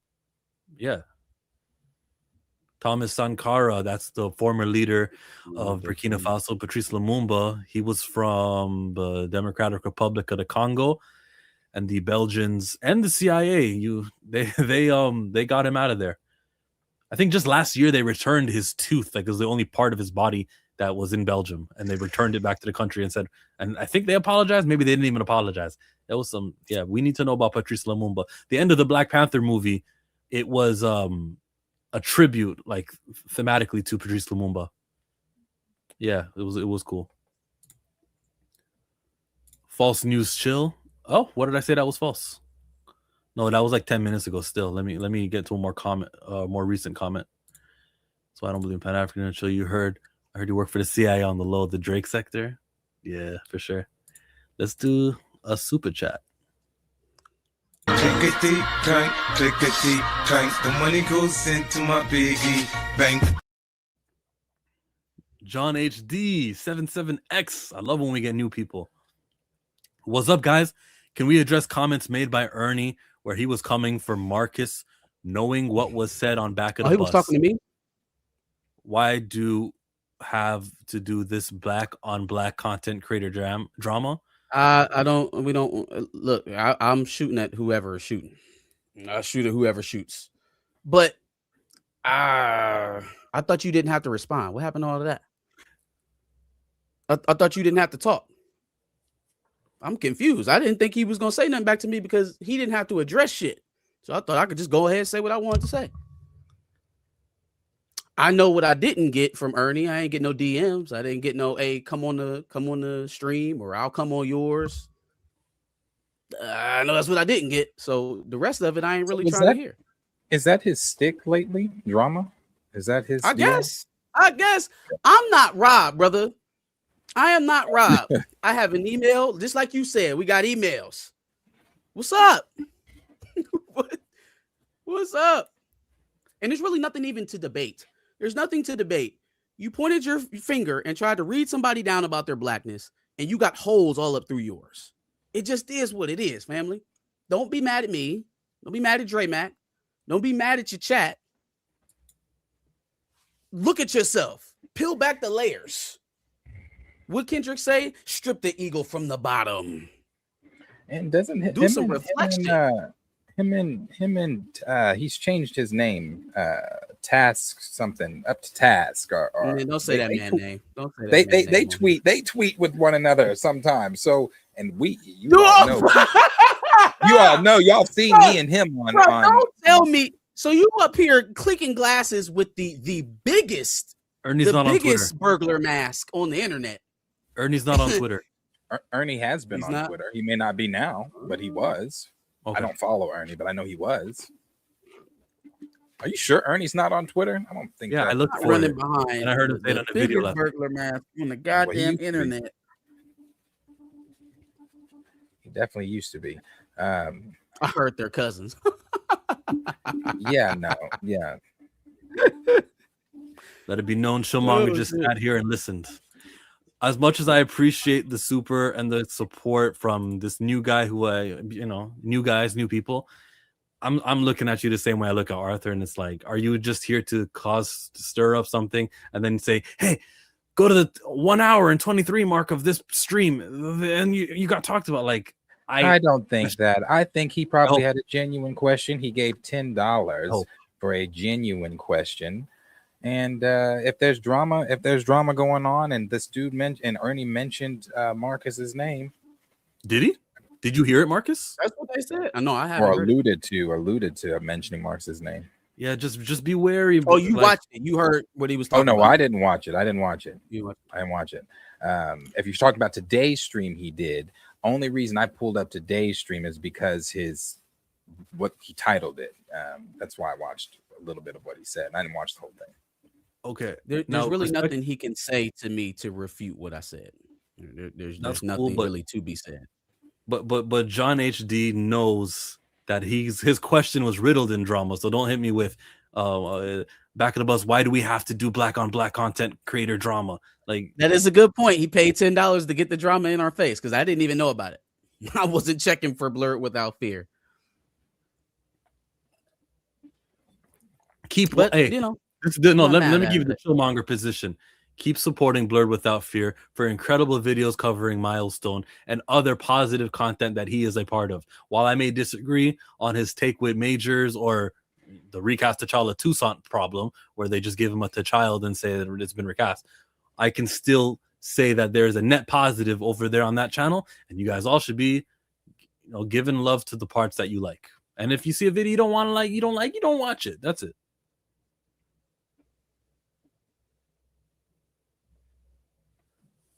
You don't agree, I guess. It's all good. Thank you for letting me say my piece. Hey, look, bro, listen. That was your piece. I We had know you nothing to like add to to play that. peacemaker. Yeah, I know you don't like to be caught up in the mess. I get it. I don't like to be. I just seen something that needed to be commented on, and I did what I do. Tell him to Hit keep dog will that holler. same energy for Ernie. I heard it when he brought it up. I sure as hell don't want to be in it. So I'm nope. Hit dog will holler. Chill is most definitely CIA. LOL. No, I'm not. If I was CIA, I would be like, yeah, and guess what? Blurt also said, but I'm not. I'm trying to keep, like, I thought we're over it. And maybe this is like the World War II of it all, where we get into the recast problem. But I try not to really enter it. I understand. We getting let's move. I agree on. with We can you, talk about Dre. Majors, right? He brought up Jonathan Majors, and he just couldn't get out of the way of that one. So let's talk about Jonathan Majors and his new job with Ben Shapiro of all people. Canadian intelligence. Chill, I got you. Just was listening to the live, and it sounded very aggressive. I bet it did. He was talking about somebody that he wasn't standing in front of, or that he couldn't talk. Now, if you wanted to see the complete opposite of that, look up his debate with Ripper, Young Ripper, about 3-4 years ago. That's a good one. Now, if you want to see him Ripper's be gonna get you aggressive with somebody face to face, watch how he debates Young Ripper, and you'll understand why I can chuckle off just about anything he said in his live stream. I think John Ripper becomes aggressive too, though. Very. And Jabari, there's a video on my page right now. One of the last two we posted this week. Check it out. Oh, let me segue this. I can segue this using Young Ripper and Jonathan Majors with the Daily Wire. I remember seeing Young Ripper had something called Ripper Send, and he'd be a distributor of a comic book. And I'm like, okay, when I eventually sell my comic book and get it out there, do I explore using the Young Ripper Send program where he could help it get into all these shops in America? And I waited, and I'm like, someone who I disagree with what he stands for. There's a lot I disagree with this guy on, but is it business? Because I disagree also with what Disney and Warner Brothers and some of them, they own DC and Marvel. And I had this like wrestling my mind. I went back and forth. I'm not at the point where I am distributing comics, so it's not like there was a deadline on it, but I decided not to do it. Now, Jonathan Majors kind of had the same kind of problem with Daily Wire with differences, but he decided to get in bed in business with the Daily Wire producers of his new movie that he'll be shooting next month. And he decided to go for it. And I can't co-sign that. I would need to hear him or someone of the opinion why it's okay to give me that counter perspective of why exactly is Jonathan Majors and Daily Wire a part of the same project. It doesn't make sense to me. You want to go, Darius? You want me to go?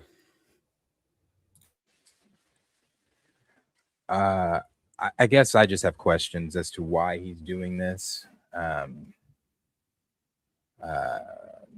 The work with Ben Shapiro, I don't understand it. And where was Megan's counsel on this one? Was she, and if she co-signed it, was it do we not know who we're breaking bread with? Do you not know some of the things that Ben Shapiro has said specifically about Black people?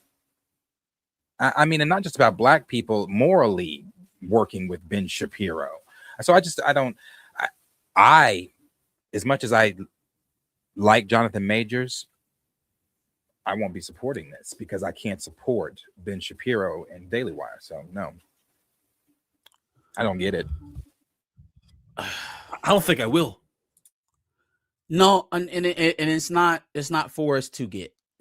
All right, like this is a position where you could look at him saying, listen, my prospects since all of that ordeal has happened have been tremendously cut. And so now, yeah, I had Merciless. Is that Merciless? Is that was the Merciless? Had Merciless or no, Magazine Dreams. I had Magazine Dreams. You know, True Threat is coming up. Maybe I haven't gotten paid from that, or whatever I'm going to get paid from True Threat is not going to cover my expenses. Like it's a fucked up position to be in because he is desperate and he does have to take anything that comes on the table to try to get that momentum going. At the same time, I am not the one for shedding your morality to get ahead. Right. Morally, no. And I can't sit up here and co-sign, especially Ben Shapiro. Like maybe you'd have did a movie with no, because Glenn Beck would have been just about as bad. They're all terrible. Yeah, I don't really know who on the right wing I really, kind of turned my head to. Maybe Clint Eastwood or something like that. Clint Eastwood would have been huge. But the Ben Shapiro of it makes it hard because not only is it a nefarious character, a Zionist psychopath, but it's also not successful. Like, did you see how Gina Carano's movie did? No, I don't think you did because nobody saw it. Everybody forgot it even existed. Who is making successful films at the Daily Wire? Like, so it's kind of reprehensible on both sides of it. But then I can't stop there. Because if we know Jonathan Majors is desperate, best believe Black Hollywood knows Jonathan Majors is desperate. Oh, that's a great place to take this. Yeah, Black Hollywood. Yeah, Black Hollywood knows he's desperate. If we know he's desperate, so the Avas, the Lenas, the Ryans, Spike. The list goes on and on. Spike, Antoine, all up and down the Black creators that have projects coming up. Why isn't this man working? Don't tell me it's a talent thing, because there's nobody that you're currently casting as a Black male lead that's upstaging him, and that is the most that's the most hurtful part of all of this. There's like whoever got Daniel Kaluuya. Right now. Well, depends on the film. I will say that. I'll say depend on the film. But as a lead right now, he's one of the most technically talented actors that are out there. Yeah. He's definitely on the upper echelon. And to say that the controversy has put a stink on him is an understatement, because now we are watching folks get opportunity. I won't start naming names, but we are seeing less talented people getting opportunities before this man. Wow. And then I just don't see if that stuff would have never happened in New York, right? With oh girl, I don't see some of the individuals who are getting a push right now being able to occupy that space. That space was opened up by Jonathan Majors' departure. And I feel like we're forgetting that how talented this guy is. So if he has to go to the Daily Wire to get some work, who are y'all casting that he'll keep? You know what I'm saying? Who's lining up for in your projects if he can't get a job? And why? So no, I'm not letting him off the hook. It's an ugly look. It definitely is an ugly look. And it's not going to earn him any favors with the people who thought he was overly corny and hated the dancing videos and thought he was riding on Megan's coattails or whatever. It's definitely not going to make him more popular with that crowd. But I am also looking at the Black creators in Hollywood, and I'm like, Ava DuVernay, Lena Waithe, Ryan Coogler, what's the dude that's doing the movie with Keke Palmer about the boosters? Bruh, what's up? Somebody. Don't tell me you can't use a Jonathan Majors, because he's damn sure available. Definitely. Your Simba after Mufasa died. Anybody, somebody help. A great quote here, great comment. Black Panther says, Black Hollywood is scared of the white liberals' backlash because that's who controls Hollywood. And that's why they won't use him. But then you go on a Daily Wire, Jonathan, they'll never use you now. Now that they got the reason. There's no comeback tour. There's no enough time has passed. Now you associated with the right wing, and the white liberals hate that. Well, it's like the dude who played Hercules, right? He started making ultra right wing films, and people don't even talk about him anymore. and he's one of the biggest TV stars of the 90s. Can't think of his name right now, but That's the point. What's another? What's another? Rob Schneider is another. Well, Rob Schneider is crazy. Like I think he's insane. But he's also ultra right wing, and he's lost a lot of favor with his Hollywood friends because of that. And I do think that will play a role if this becomes a norm. I don't think one movie makes the reputation, but it's a fucked up decision. And it's also fucked up that he had to make the decision. The Untitled film. Yeah, there you go. The Untitled film hails from Kyle Rankin, Run, Hide, Fight, who's directing his own screenplay. It will be produced by Dallas Sony and conservative commentator Ben Shapiro, who co-founded the Daily Wire. While details about the plot and cast are being kept under wraps, the story has been compared to 80s and 90s action movies, Red Dawn and Toy Soldiers, which both involve teenage boys banding together to defeat invading enemies.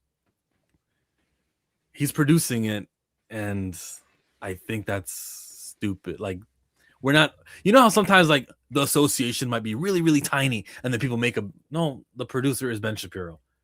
That's overt. Yeah. Despite, and I get it, desperation. I even saw, Battery in the comments that he's got bills and things. I get that. I get it. I get it when you get desperate and things like that. But I personally can't.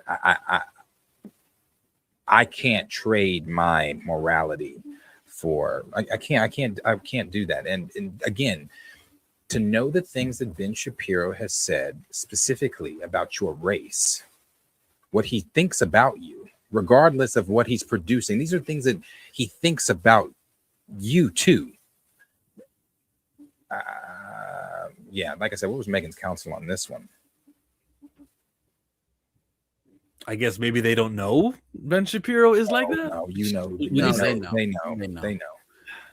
Daily Wire is way too niche of a film studio to not know, to not have some sort of inkling. Like, what the fuck is the Daily Wire? You even asking that question means you're at least gonna know. You know how Odessa as Zion, she was part of a movie, and then you needed to be casted someone Latina, and she said, "Okay, I'm going to take myself off the movie." I await tomorrow or some sort of Jonathan Majors. Oh, no, I'm taking myself out the movie. I was only going to join if the producer was, the first name that we saw. Now that I know Ben Shapiro's there, I'm not part of it no more.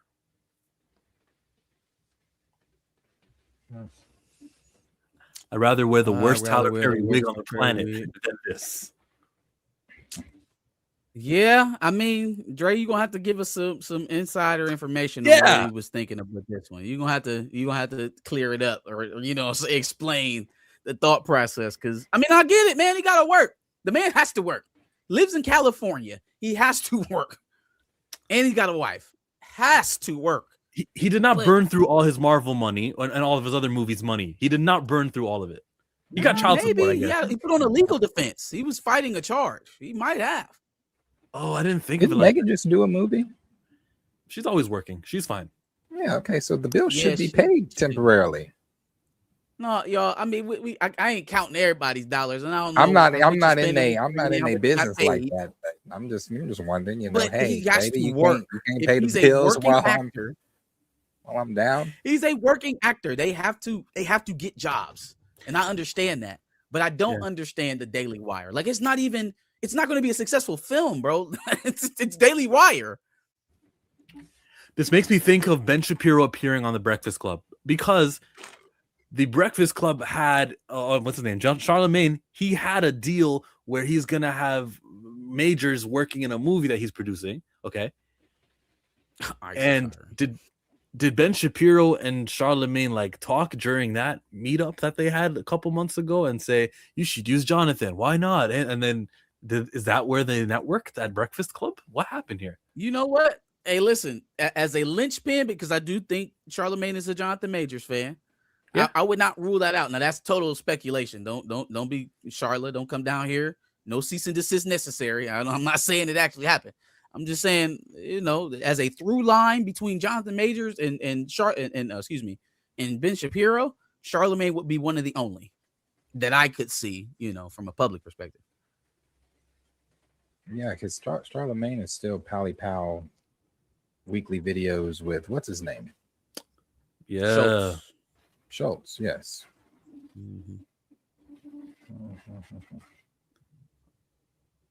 Okay, Majors. Which confuses the fuck out of me when I watch Charlemagne on Breakfast Club and his takes, but then you go sit down with Schultz, who has taken a step back from his vote a little bit, but still is a Trump supporter. So I'm like, what?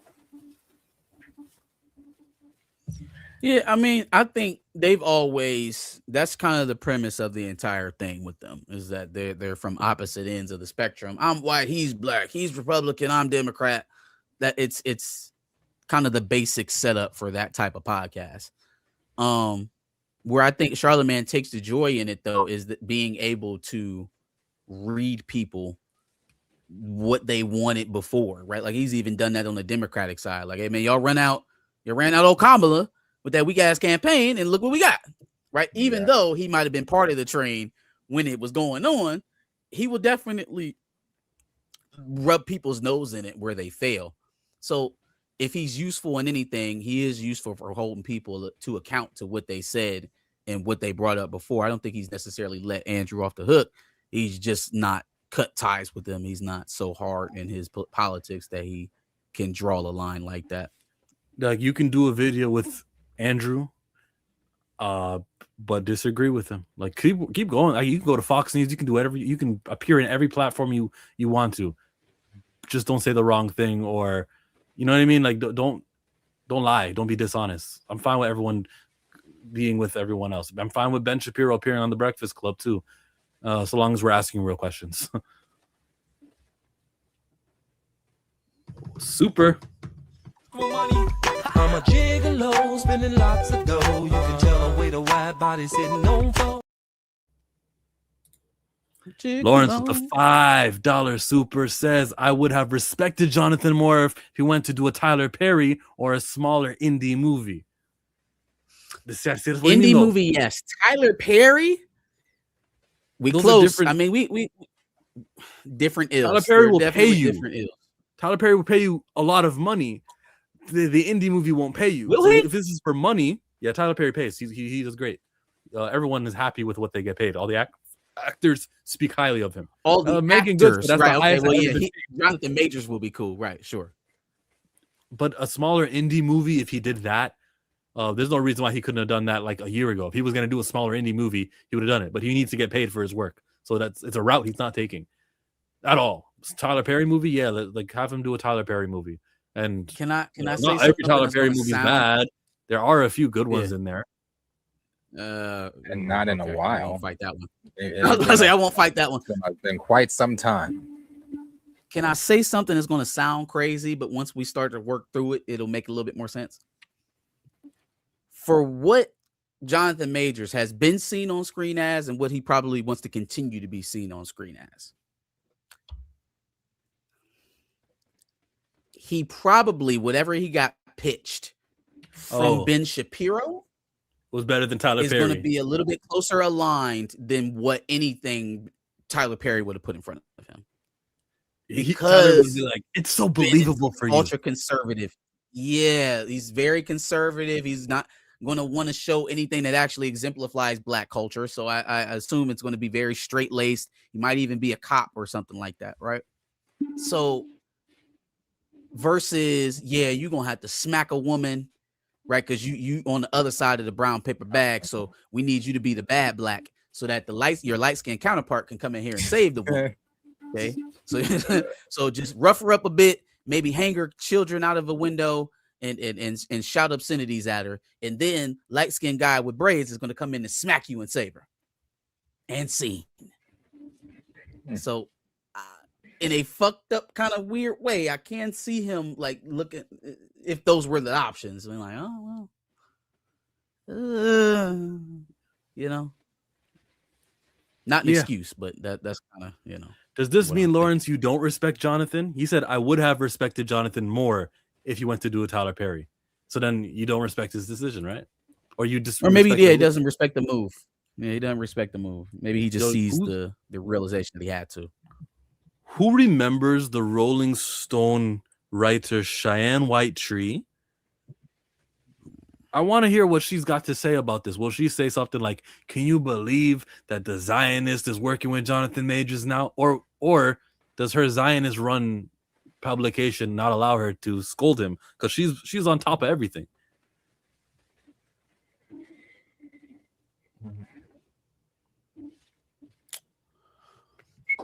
Well, About to run and get something to drink. I'll be right back. Get your bills paid. She's tweeted nothing today. Dre says Jonathan should go back to TV.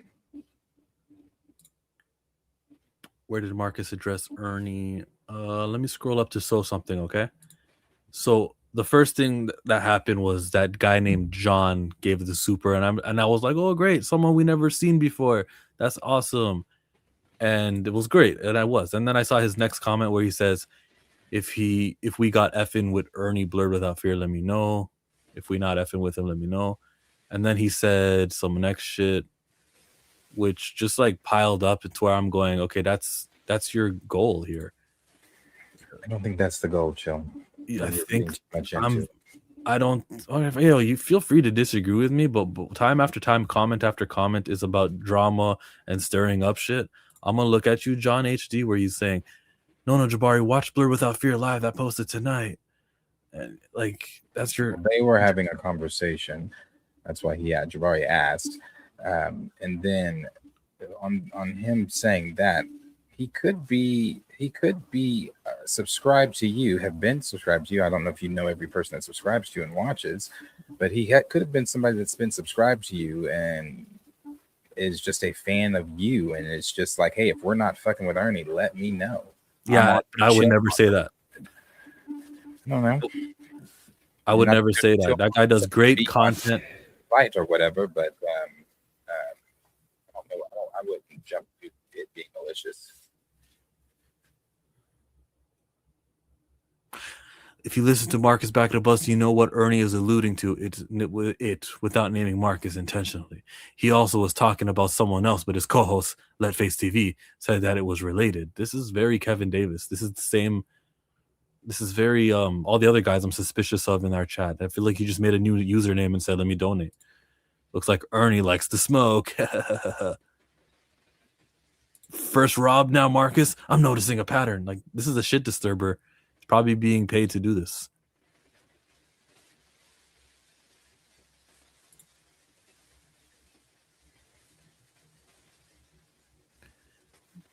John HD.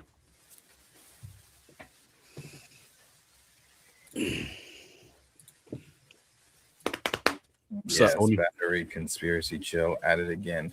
Your mind and where your conspiracies go sometimes. What's the conspiracy theories? He has a conspiracy that John HD is in here to disturb and disrupt and could possibly even maybe be Kevin Davis. I just clicked on 10, 11 chats of this guy being a pure disruptor. The John HD that was talking about the Ernie thing? Yeah, the next few times he was talking in the chat was about the Ernie thing. The next era of Sony Spider-Man movies will be a fresh reboot. Where's the quote? Here it is. So this was the Town podcast. Tom Rothman was talking to Matt Maloney. So the question was, where are we in the Spider-Man franchise? Not the animated Spider-Verse. Is the larger Spider-Verse dead? No, replied Rothman. Are you going to go back to those at some point? Yes, Rothman confirmed. But it'll be a fresh reboot? Yes. New people? Yes. Yes. Sony's back at it. Back at it again with the new fans. From what it seems like, if watching the interview and things like that, and looking at other things that have come up online since then, they are still doing their deal. They're still doing what they're going to do with the. I don't know how much they're going to add Spider-Man into this. Maybe they're going to add Spider-Man more. I mean, they're obviously, I don't think that they're going to go. I mean, you literally can't go back to the formula of Spider-Man villain movies without Spider-Man. It just doesn't work. Obviously, it didn't. So what it seems like here is it's, and obviously, and from the other stuff that came out a couple weeks ago, months ago, even that Marvel and Sony are now playing together more. Sony is more open to letting Marvel use Spider-Man more, was even one of the reports. Looks like that is exactly what is happening. They are going to still do what they're going to do, but maybe even connect it some to the MCU and let Kevin Feige and whoever do whatever they're going to do with Spider-Man. But obviously, they'll still have their hands. This is an executive. This is an Go. executive who is not Kevin Feige. He was not someone who's well versed in the lingo. Okay, so when you're being asked, "Will it be a fresh reboot?" and he says yes, that may not mean it'll be a fresh reboot. That just may be like, "Oh yeah, we're rebooting. We're gonna start over again." And if it doesn't necessarily mean that Tom Hardy won't be Venom. When he says new people, no, that shit done. That's done. There's no way you can go back to Madam Web. There's no way you can go back to Jared Leto. There's no way you can go. I mean, you could go back to Tom Hardy, but Tom Hardy's done. I don't see them going back to Tom Hardy. Who else am I missing? Someone from their shit? This is happening because of Craven. It's happening because of Craven. Yeah. And then Michael Keaton's Vulture. That might be the only one that's worth keeping around is the Vulture, because he's the only one that's actually shown up. Vulture in the MCU. is MCU's. Yeah. Oh, I forget that they own the catalog. So yeah, I don't think he is the MCU's, but he's the only villain right now that's in the MCU is Vulture. Right. Oh, right. And Scorpion. Well, so, yeah, soon to be Scorpion, Tombstone, Boomerang, Tarantula. All those guys that are in the movie. As much as I can read into what he knows, what he doesn't know, because who he is and now how sweaty he's not. He did say we're getting more. And if we are getting more, me, you, him, we're all in the same room right now. He's watching our stream right now. He's right here. Tom, this is what we expect from you. Go ahead. You guys go first. I'll go last. But what do you want from Sony in this new effort at doing movies? First of all, if we're going to make films about Spider-Man villains, it would be helpful if any of them knew about Spider-Man. It would assist in kind of forming a universe if there was a central figure that all of these guys were after. Hell, you could even flip the whole concept on its head and make it seem like they're the good guys trying to take out Spider-Man. You could turn around the narrative of Spider-Man fighting the Sinister Six and make it the Sinister Six hunting Spider-Man. But hey, you have to have a central figure to hunt to do that. There is no Kraven's Last Hunt without prey, right? If he's not hunting something. So yeah, that's number one. Involve Spider-Man, even if he's not going to be, Tom Holland doing stuff in the actual movie. Show him off swinging. Show him on TV. Hey, this is the guy I'm going after. Even if he doesn't actually show up. That's what we just did. I mean, not everyone, but sometimes it's okay to do that. You own you own the most profitable superhero to touch the silver screen. The fact that you don't use him, and we're like, no, he's swinging in the back. He's here though. What? No. No, we just did this. I can't do this no more. You're right. Everybody was so excited in the movies. Right. Yeah, everybody was like so excited about the possibility of a kid Peter Parker in Madam Web. I was like, oh shit, we might actually see Peter in one of these things. No, I'm done. I agree. Some form of Peter Parker would be helpful, but if he doesn't necessarily have to be like a major part of the film, the overarching narrative can still be focused on whatever villain we're showing. But you can't build a whole villain universe. Who are they villains of? Like who are their rivals? They're heroes. Their villains are other Spider-Man villains. Yeah, like Morbius was getting a little bit. It was like, what are you even trying to do here? What are you trying to make? So then, what movie do you tell Rothman to make? You do tell him to make a villain movie? No, I definitely don't Yeah. tell him to make a villain movie. Oh, I'm sorry. You Well, asked me that. we could reboot Venom and do it right. Like we can, If they're a we can villain- reboot Venom. Man, I struggle with it, man. I'm not saying don't do a villain movie. If you do a villain movie, you gotta make them a villain. But like you said, first of all, for every villain Spider-Man movie they've done, for them not to know who Spider-Man is makes absolutely no sense. This is not a Batman deal where some of these guys are villains already. With Spider-Man, they are all villains due to something that has occurred Spider-Man, because yeah. their connection Because to of Spider-Man. So the fact that you have these, it just doesn't make any sense. It doesn't make any sense. So yeah, they have to know Spider-Man, definitely. If you do a villain movie. Which one would you start with? I would start with Venom. That's where I would start. I don't know. Green Goblin is very, very, very interesting and popular. See, I thought about that, and what I theorized was that they were going to kind of combine Ned Leeds and Harry Osborn together. Like Ned was going to replace Harry Osborn's arc. Giancarlo Esposito was going to play his uncle as Norman Osborn or some shit like that, and that's how they would bring that storyline. If they're not doing it in this movie, I feel like we're kind of beyond the Harry arc, like the Harry Gwen or Harry MJ's arc. Like I think we're past it now. So there's two things in this. For a Brand New Day, we're skipping college phase. There's no college. We've skipped that. He is a grown-ass man. A grown man here. Now this is from Daniel and them, so grain of salt. But he's a grown man, and that's how they're going to kind of explain why. Damn, a 4-year MJ and why MJ and Ned are back in his life and not at MIT. Gotcha. So yeah. So they've already graduated college. Yeah. Damn, it feels like we took a hefty time jump. It seems like more than 4 years, but I guess I'll get. We kind of had to. He was already like younger than he was actually in real life when in those movies. Mm-hmm. It's difficult.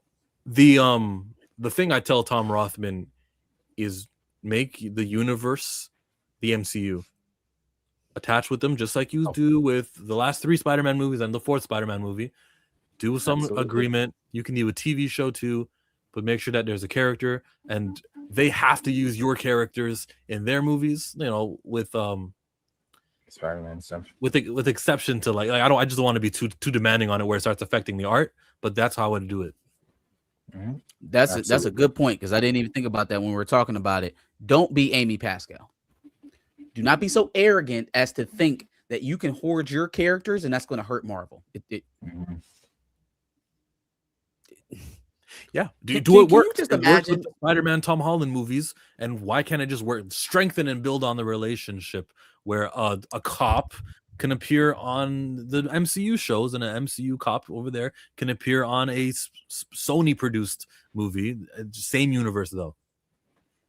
What if instead of Andy Serkis played Ulysses Claw in Black Panther 1 in 2018? That's Kraven the Hunter, like Ryan Coogler wanted. Oh. He wanted Serkis to play Kraven? He wanted Kraven. No. He didn't want Serkis, but he wanted to play Kraven. He wanted, I know he wanted to use Kraven instead of Ulysses. But like, think about what that would have done for you, knowing that you wanted to use that character down the line. Like, how like that's just arrogance. That's all that is. That's hubris. That's you thinking that you're bigger than this new guy, this balding cap wearing guy. He doesn't know anything about Hollywood. He doesn't know about movies. Get out my face. But see, he's singing a much different tune in this interview. Now he's calling Kevin Feige. Now it could just be for the interview, but he's complete opposite of Amy Pascal. Oh yeah, completely. He took a whole segment out. He even said Kevin Feige's name. Then I'm gonna come back to that in a minute. Just to come back to gush over how Kevin Feige is this, and how he's that, and how he's brilliant, he's a genius, and yeah. And I was like, he's like, if I would have known that little kid in the X-Men rooms was gonna grow up to be this guy, I would have been nicer. And Yeah. so yeah, I think it is what Chill is suggesting. I think that's the deal. Because what else is the deal? The deal, because if the deal is we're rebooting and we're doing the same thing that just failed, because that can't be. That can't be. So it has to be a deal where they have rubbed elbows a little bit better with Marvel. Kevin Feige and everybody's more involved, and they are actually connecting that Sony universe to be the MCU. I mean, it doesn't make any sense to do it. You can do your own projects, but I think the bulk of what you're doing at Sony, owning the Spider-Man project or owning the Spider-Man IP, needs to be in the MCU. Because you're also affecting the MCU by this limited Spider-Man shit. Just a couple characters like Norman Osborn have a 10-year plan planned out with Feige and say this is where we need him to be, and then he's going to be the main character or the main villain for Avengers in Avengers 10 or whatever it is. Do that with him, and maybe what's her plan with Spider-Woman? Is she going to be friends with Carol Danvers? Let's plan it out. Boom, we got that set. Now we'll hit each of these points of interconnectivity in our films and our TV movies shows, but then we'll just rock and we'll do things on our own. You can tell us not to blow up the city of New York or something like that because you were sharing an attached universe, and we'll listen, but we can do things together. Yeah, they just can't like do something catastrophic to the universe as a whole over there at Sony. And then over here, we have to deal with that writing. Like, oh, okay, well, they put a black hole over here, so now we got to deal with that over here. And then thinking about it in the inverse, it's also crazy that like Spider-Man be having these big galaxy altering events in New York and nobody shows up. Like it would be beneficial to have that exchange of characters to make this thing more realistic in terms of a shared universe. That's why Friendly Neighborhood Spider-Man was so perfect, I think. I also think that's what they're going to start modeling. It just makes sense. It doesn't. I don't say do that style of everything, but I mean, when you had Captain America showing up, Doctor Strange helping out when something broke out at the school, that Peter, it was just like it fit. Everything was perfect. It's like, yeah, that literally should be Spider-Man in the MCU. You said Captain America, but which, like Sam or Steve? It was Steve. Okay. Yeah, it was a perfect universe. It was Steve. Yeah, so perfect universe. Captain America, Steve. They had Iron Man. I mean, everybody. It was everybody. So I think they should model it off of that as well. They said, we have enough black characters here. We race swap the Osborns. Let's do Steve, okay? Don't want it too black. Actually, like that. I didn't dislike the Osborns being race swapped as much as I thought I would. Didn't mind it. And then I also didn't mind when people were saying make Coleman Domingo him in live action. I was like, hey, you know what? Why not? He said he wanted to be a villain. Norman Osborn. I don't really see him as Green Goblin, but hey. He's as Norman Osborn. I could see him as Norman, but as the Goblin, I can't see Coleman doing that whole split personality Norman. I think you need time to develop. No, he could do it. He could absolutely do the role. I'm just saying in general, with the Green Goblin to Hobgoblin arc, I think we're a little bit late. Like we probably should have planned a little bit further ahead for that if that's where we were going. Because now you talk about post-college now. Like it'd be one thing if we were working our way through our college years. But like by this time, Norman should already be dead. Yeah. No, not Doc Connors, the Norman and Harry Osborn. Like by this time, Norman should already be. If he's in college, he should be coming up on Dr. Connors then, right?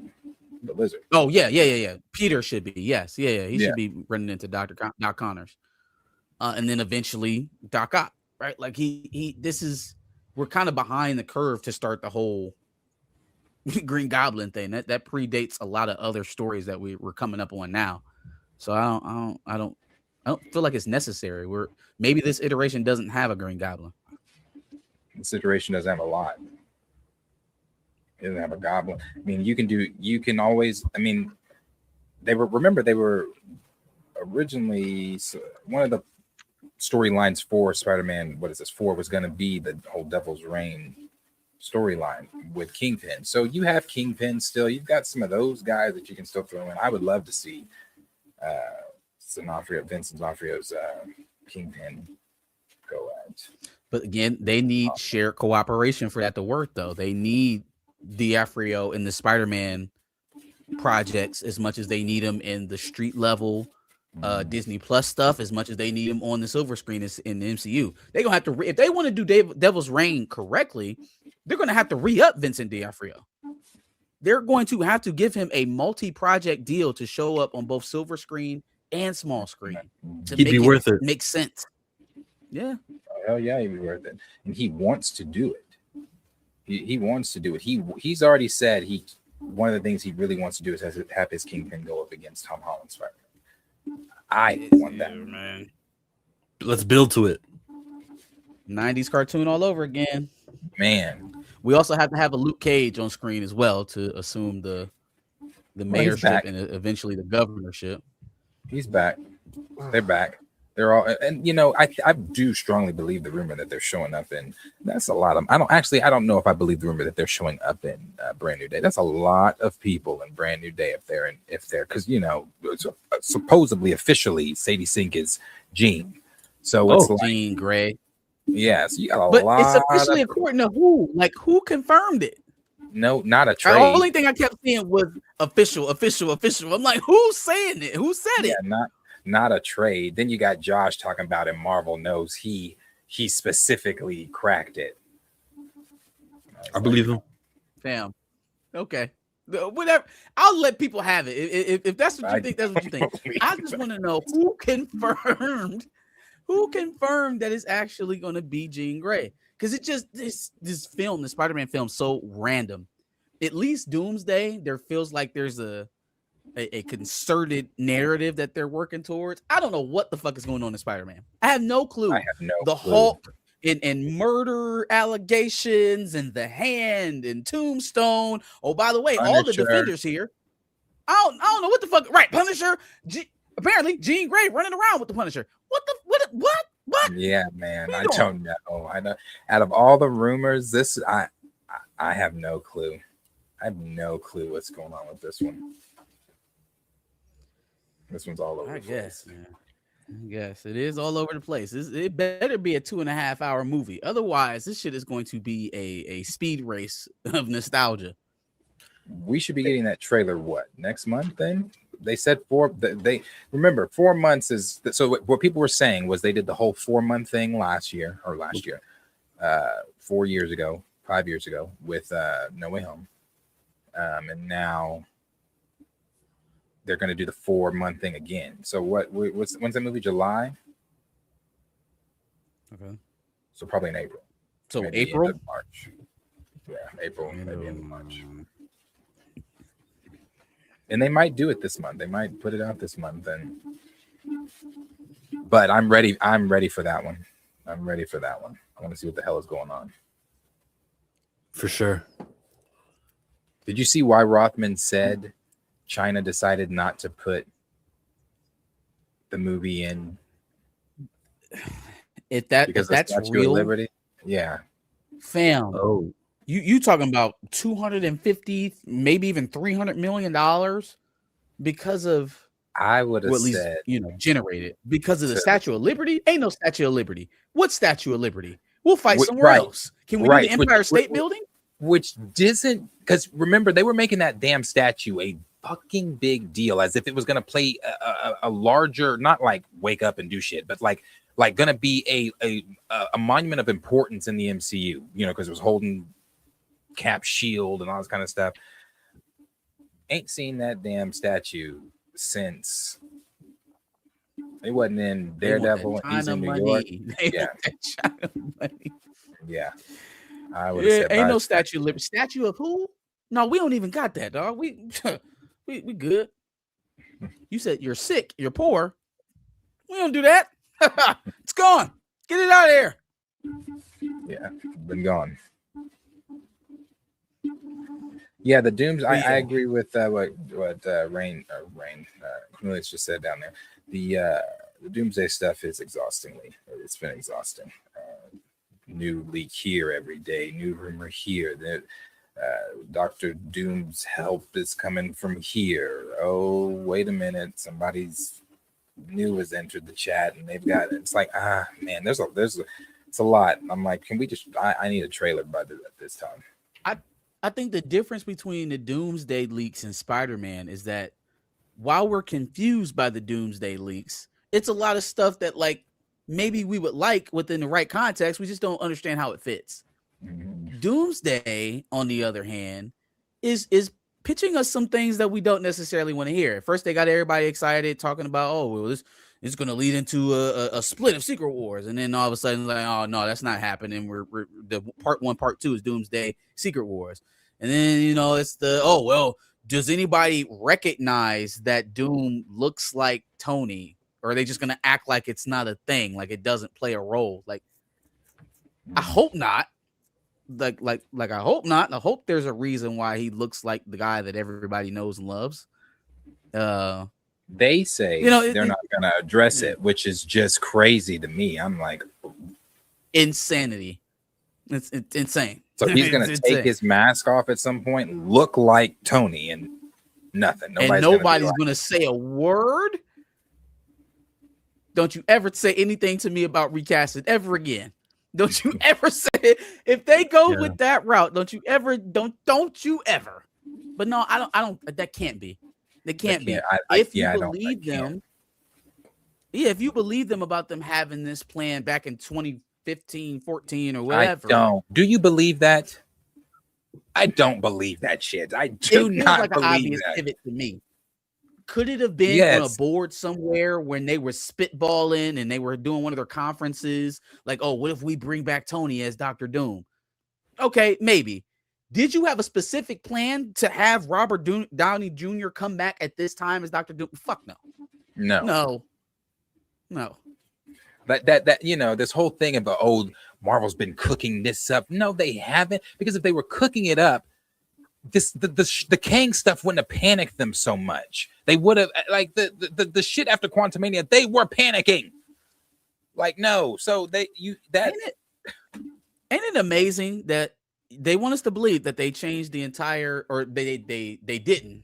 Well, this was the plan, but there was all this pivot motion around the performance of Quantumania, and then they go out and they put up Thunderbolts and Brave New Day, or whatever, and all these, and the Marvels and all these other flops.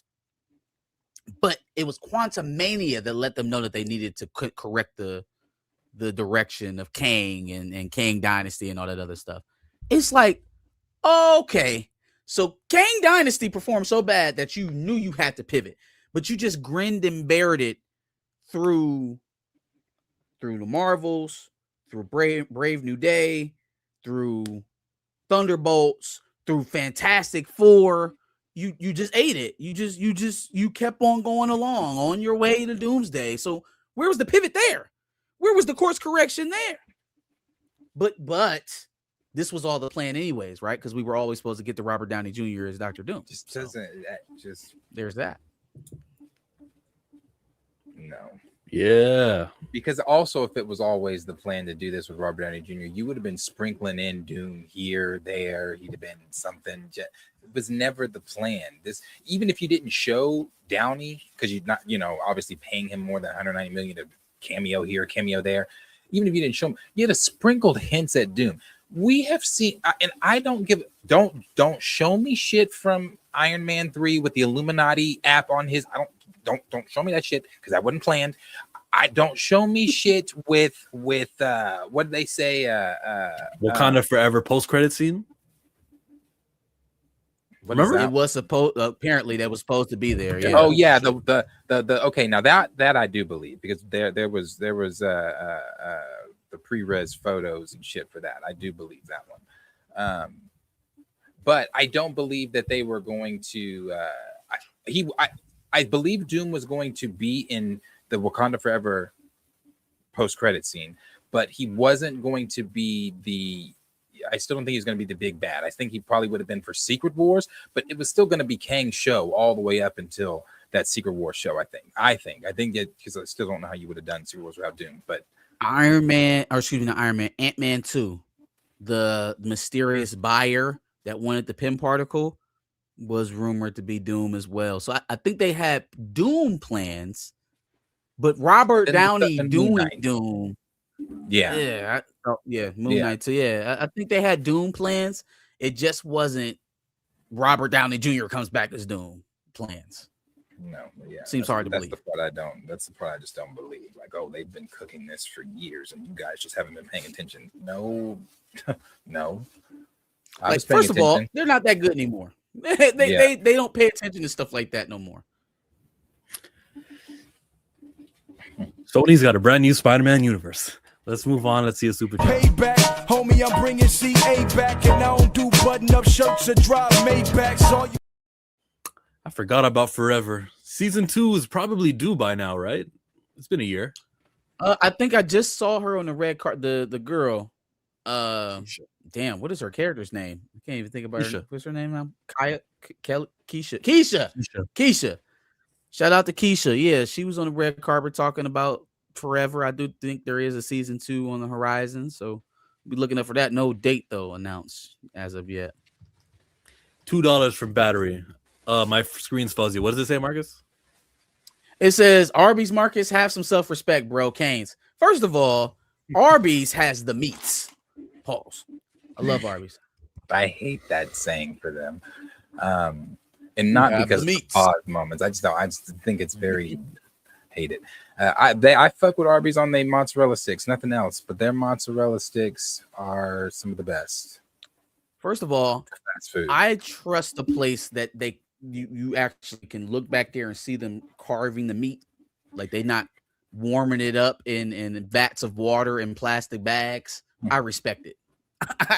I respect it. Hey, I worked at Cane's in high school. I know that those Cane's is legit. Cane's is also freshly made. Those tenders are fresh. The chat lit up. Oh my god. Yeah, it's all about putting your meats in plastics. Everybody Bro loves the meats.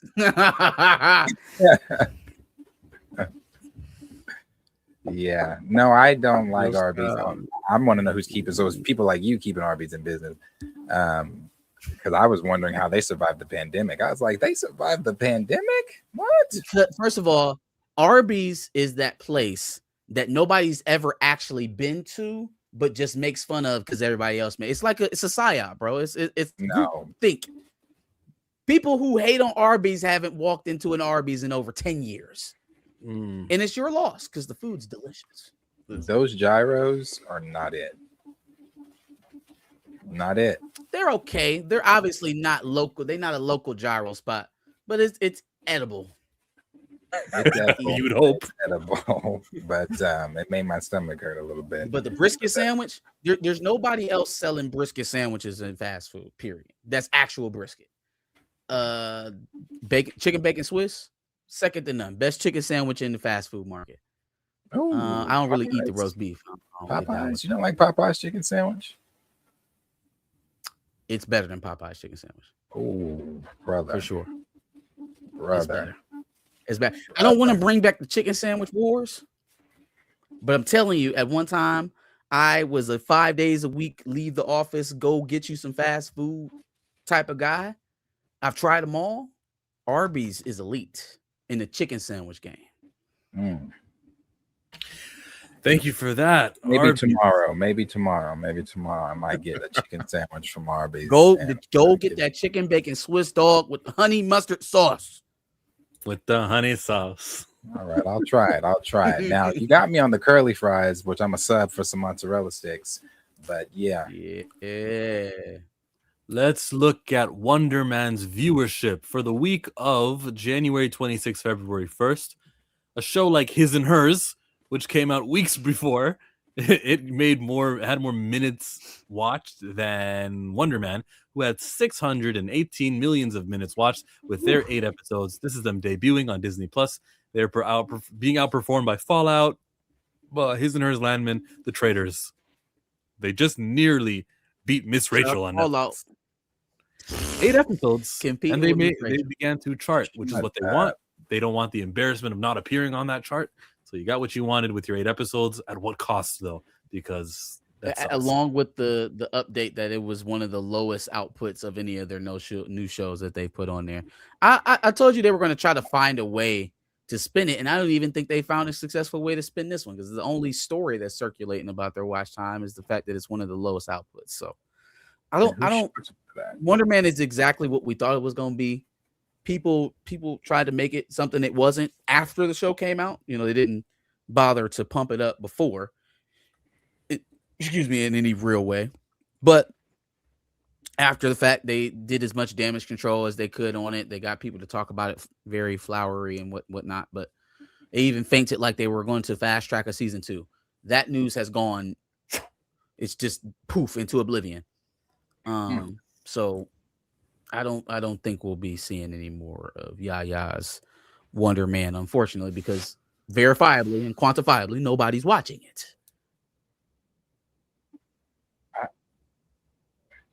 Yeah. And you know what I didn't need? Nielsen to tell me that. Like, yeah, just I was when they were listening to him talk about it, and I'm like, so you really thought that this was the one? Huh? Did you honestly think that you hit gold with this? Like, the most accurate thing I heard about Wonder Man is when Daniel Destin Cretton said that this was almost a tax write-off, because I understand why it was in that category of being about to be written off, because why even did I sit down and watch this shit? And even more than that, what did you do to make yourself integral to the MCU going forward? What did you do with this show that made Simon Williams matter to the rest of the MCU going forward?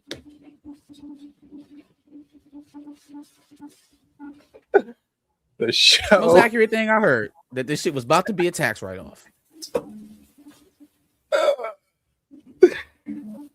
Oh man, that is funny. Okay. I see. Yeah, nobody watched Daredevil either. That was shit too. Daredevil was shit. Wonder Man was shit. Ironheart was shit. Realize the characters you're dealing with. You know what I'm saying? No, Daredevil they shouldn't gonna have give Daredevil a second shot. Yeah, second shot. Yeah. Oh yeah. Well, they already done with that shit. The before Daredevil season 1 even ended, we had shots of him in his new suit for season 2. Season 2. So yeah, no, because they were so confident that it was gonna work. They were so sure. And I don't think this season's gonna get the viewership they're thinking it's gonna get either. Oh yeah, Arthur. Great, Arthur. I'm sure your eyeballs are in great health because of that. Wonder Man was awful. Awful. Good job, awful. Arthur. Welcome to the stream, Arthur. Great. I was like, first of all, like I said, that Doorman episode, I was just like, we could have done that really, and just a simple explanation of him telling Trevor about that in the car ride instead of us diverting a whole episode to do it. Okay, well, hey. But no, I really hated that show. But I've not. It's not just Wonder Man. I didn't like Daredevil. I didn't like Ironheart. I didn't like. I didn't many of them since WandaVision, Loki. I really the cracks for me really started showing at that Hawkeye, Falcon Winter Soldier show for Disney Plus, at least. I was like, this. They were still operating on another level at that point, though. Like they were still trying to break into the streaming market. They were trying to draw people in. My downfall, like my tipping off point, was probably Moon Knight, when I realized what they were trying to do with these shows. Like when we got to Moon Knight, I was so hyped to have Oscar Isaac donning one of these roles, especially a guy that I was still actively reading comics on. So like it was dope. But then, you know, you start getting getting to the meat of the season, and you realize like this is basically just gonna be a big fake out. Like the whole thing is gonna be a fake out. Is they're not going to allow you to see the most interesting parts of what is happening with this character right now. They're going to try and push it off to season 2, and they're never getting a season 2. No. So it's just like that's when I realized, like, I don't think Kevin Feige is as involved as he feigted that he was early on in these process. Because how could you be? How did this shit turn out? Unless you were just incompetent yourself. I think How he was could it just have gotten this agreeing far with away it. from source? Yeah, I think he was agreeing with that. I think he sat in there with Moon Knight. They said, hey, right when he's about to punch that werewolf, let's have the camera pan to the wall. And then everyone will love that.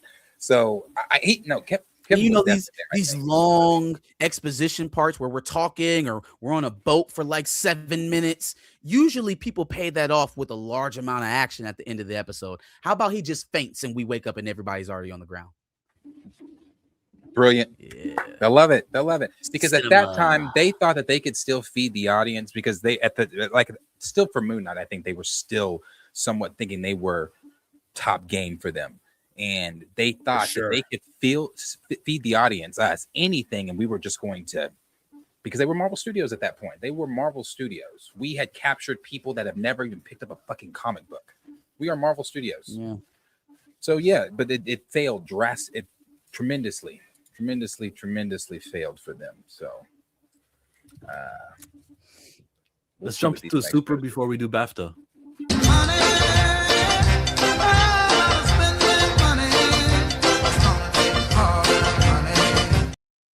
Cross season 2.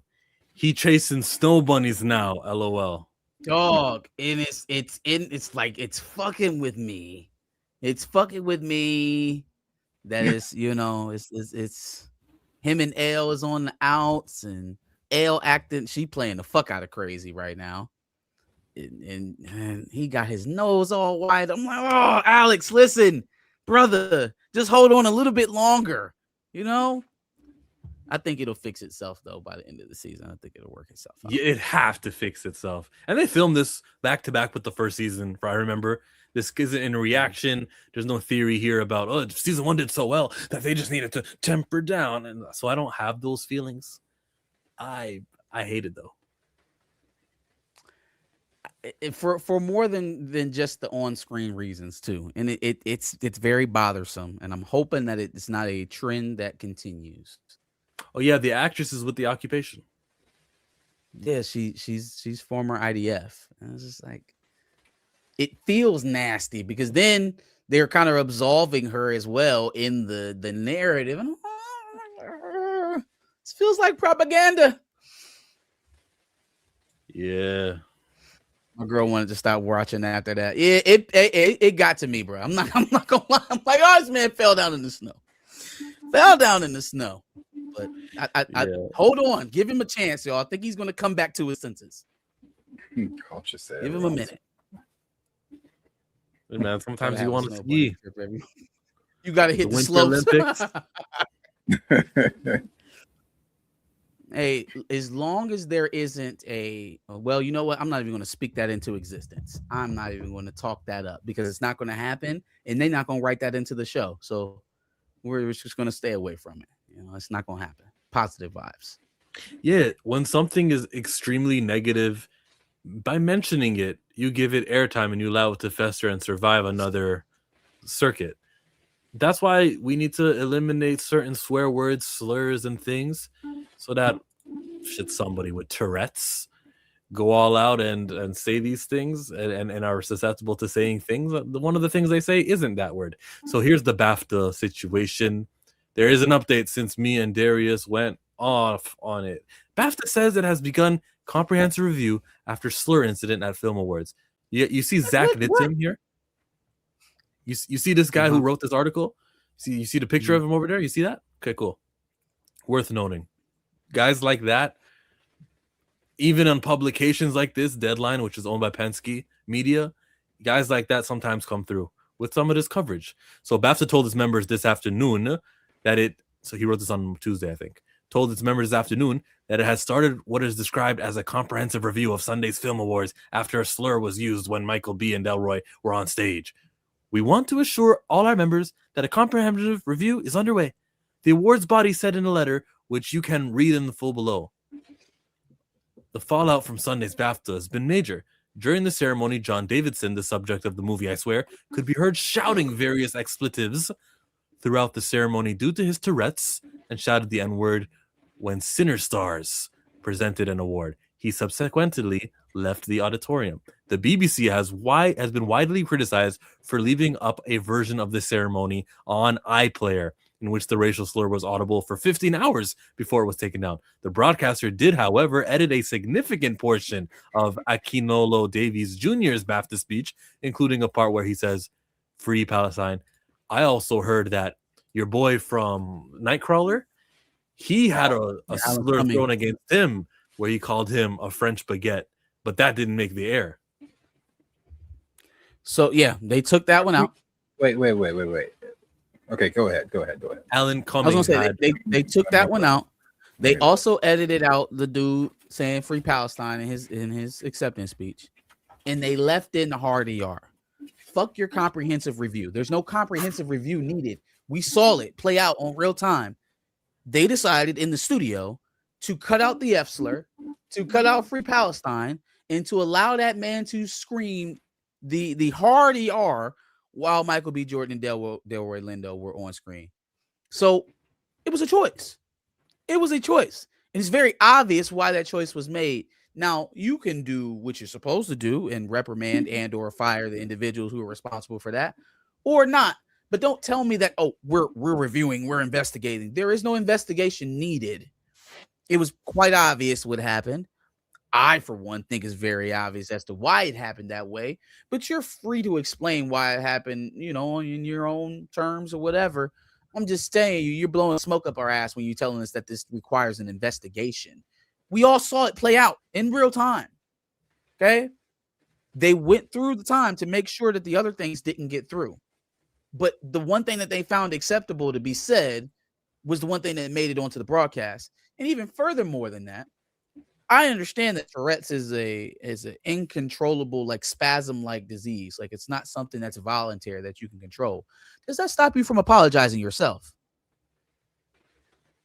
Like I understand you wanted to be removed, and they promised you that they would, edit out any of your obscenities, and they just so happen to leave the worst one in the broadcast. But does Tourette's stop you from apologizing to the individuals that you offended as an individual? You. Right. If there's one thing that we can do for the disabled community is to treat them as equals, is to hold them accountable for the things that they're accountable for. You may not be accountable for the spasm, but you're certainly accountable for how you handle it after the fact, right? Or does the fact that you have a disability excuse all of your actions? I don't think that that's how that happens. I don't think that's how that works. So I'm struggling to comprehend anybody's response to this. Alan Cumming gets up there and says, "Oh, well, if you were offended, well, yours didn't get broadcasted to millions of people at home, didn't make it all over the internet for people to hear, right? You actually had to be in the place to hear what he called you. So it's very easy for you to brush it off your back, right? Because you don't have to open up your phone and see it relived 96,000 times on your feed. But see, theirs went out to the entire world. And you're running the "if you were offended" line, like as if you could listen to that as a black person and not be. I feel like everybody's fucking apology was piss poor. The lack of an apology was appalling. But the fact that they again chose to edit out other parts of that speech and left that one in, there's no investigation. I'll piss my head and call it rain. You made a decision, a conscious choice to take out one thing and leave the other in. Reading more, because there was an update, another article from Deadline. Warner Brothers complained about BAFTA racial slur incident and requested it to be cut from the BBC broadcast. Exclusive, WB raised immediate concerns about the involuntary slur directed at the stars of Sinners, requesting the incident be removed from BBC. Deadline can reveal. A well-placed source told Deadline that Warner Brothers executives made a complaint to BAFTA within minutes of Tourette's campaigner John Davidson's verbal tick. So, first things first, this well-placed source, love it. I love who this person is who's working at Warner Brothers, who's not afraid to let this stuff out. I wish there wasn't no anonymity. I wish we knew who it was, but it is what it is. Maybe it was Ryan Coogler, because if it's minutes afterwards, it had to be Coogler or someone who's actually there to let them know AOWB, make sure legal. Well, even the studio, BBC. I can see somebody from the executive office in the studio not wanting that to play on TV. This is Sinners is important for Warner Brothers as much as it is for Ryan Coogler. And I think it's a black woman. I don't think that there's any question about this one. A well-placed source. So that's this person said the studio received assurances that its concerns would be passed to the BBC and producer Penny Lane TV during the recording of the ceremony, which was broadcasted on a 2-hour time delay. That is damning. The source's account raises questions about the version of events given by the BBC and Penny Lane, which was that producers in the gallery were not aware of what had been said until it was too late, meaning that the outburst directed at Michael B. Jordan, Delroy Lindo, was screened on BBC One. You know you're messed up, right? You know you're messed up, right? Because you didn't think that someone would speak the deadline and say, actually, nah, we let them know. You thought like this was all in-house. No one's going to rat us out. We're all on the same team. We can put a lie out publicly. It's kind of like Kathleen Kennedy. And then Ryan Johnson would come out and say something like, no, I wasn't too afraid of the fan backlash. You thought you were Kathleen Kennedy, didn't you, BBC?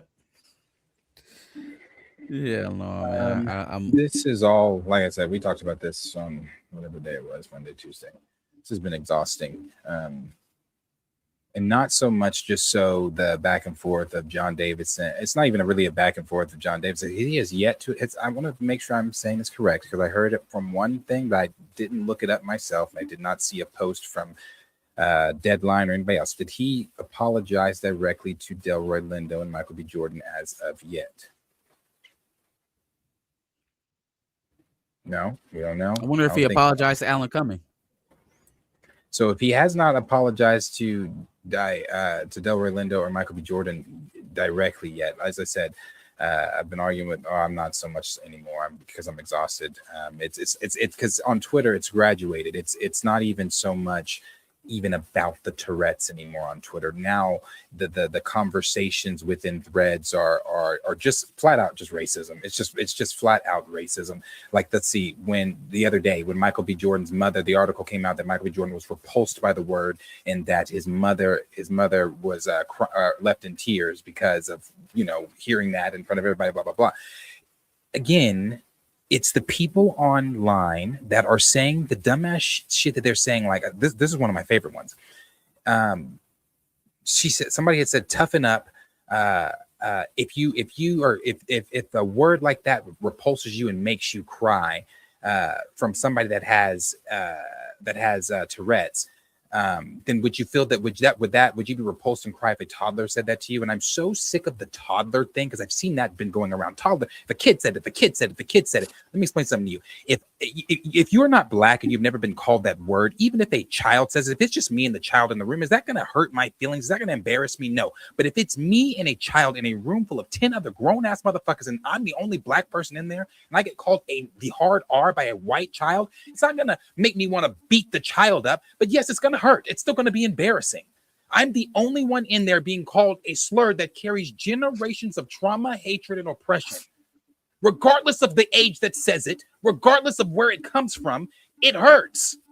That's what's not being transparent online. And I don't care if you have black folks that have tics or coprolalia or whatever it's called that are out there telling you to feel a certain type of way and telling black folks to feel a certain type of way, and then you want to tokenize them and use them in your arguments. I don't care about that, because one thing that a lot of those people, especially that one girl we watch, that she's doing, she is championing her, which is fine. I understand that you have a disability, but you are also black. You are also black. So you also heard the same word that we heard. Regardless, until you walk a day in a black person's shoes, you do not get to tell us how to feel about a word. You do not get to try to tell us how to feel about it coming from this party or this age or that age. It does not matter, bro. It does not matter. And that is what is being, it's not so, I don't even know if it's being missed online. Maybe it's willful. Maybe motherfuckers just don't care because we are just such a hated race. I don't know. But one thing that has been so apparent online outside of all of this shit that's been going on with John Davidson, because he hasn't said anything else since apologizing, not to Michael B. Jordan and Delroy Lindo, but apologizing just because whatever. It's just been people on the people online still, and will never. I not that I was under any illusion from or anything like that, but will never, no matter how much they say we stand with you, we see you. Oh my God, they will never ever see us or understand what it's truly like to be Black, not just in America, in the world, because this is worldwide shit coming from Twitter. This is the BAFTAs. Crazy. And it's exhausting. I feel like Patrick from SpongeBob. I want to get Black folks, and I just want to push us somewhere else. Let's get Bikini Bottom and just push it somewhere else. Because it's like y'all. It's like the hatred over our just pure existence. Because it's like I said, it's graduated from. Not that I'm under any illusions. This is not new hatred. I'm aware of that. It's not new hatred. It's just the amplification of it right now is just. Yeah. I can't. It's been, yeah, it's exhausting. I love what it exposes here. The article continues. WB is said to be skeptical of the BBC and Penny Lane's version of events, and considers the explanation inadequate given the gravity of the concerns it raised on the night. Even setting aside Warner's complaint, sources in the Royal Festival Hall auditorium said Davidson's interruption was clearly audible in the room, with sources questioning why an urgent message was not sent to the gallery. For their story to be true, it means that nobody in the room mentioned it to the BBC or BAFTA in the 2 hours between the incident and it airing. That's just not possible. A senior independent producer told Deadline. That was someone else who's Black. I love how no one's willing to just pretend. I love how people are speaking out against this, and they're not gonna. I'll be blackballed from the Hollywood or what's BAFTA's wood? England wood. I'll be blackballed if I speak out. Nah, we're speaking out today. You can't lie. I also just how much of this could have been staved off by just common decency, and again, go back to holding people accountable. You may not have been able. Yeah, you may not have been able to control what was coming out of your mouth. You absolutely control your actions after. And you just getting up and walking out of the room after doing that to folks. Fam, you're still an adult and you still hear the words that are coming out and you see everybody's reaction. What does it cost you to say, hey, Delroy, Michael, obviously you know my condition. My sincerest apologies. I didn't mean to interrupt profusely. Let me buy you a drink. Something. Anything other than your ass to kiss. And so Tourette's be damned. A racist is a racist. A racist. And so if you knee-jerk reaction came out and then the only thing you have for everybody was the slit in your back, okay, I don't have any sympathy for you. Right. I wouldn't say. I'm sorry, let me just say this really quick. You got people twisting it. You said, it would be, like I said, too, I agree with you in the accountability. It just takes simple accountability. Just come out and say, hey, I apologize. And personally, I don't need it. I'm mad for Michael and Delroy because they didn't receive it. Yes, it's a word that affects us all and we all heard it, but those two were on stage in front of all of their white peers. They were on stage and were called something that is dehumanizing. And so all you had to do was just come out and say, I am so sorry. Y'all know I live with Tourette's. That was involuntary. To Michael and Delroy, I apologize. Didn't want to steal y'all's moment. Let's go on with the show. You would have still had fractions of people online saying whatever. I wouldn't have been one of them. I wouldn't have been one of the ones going back and forth with people.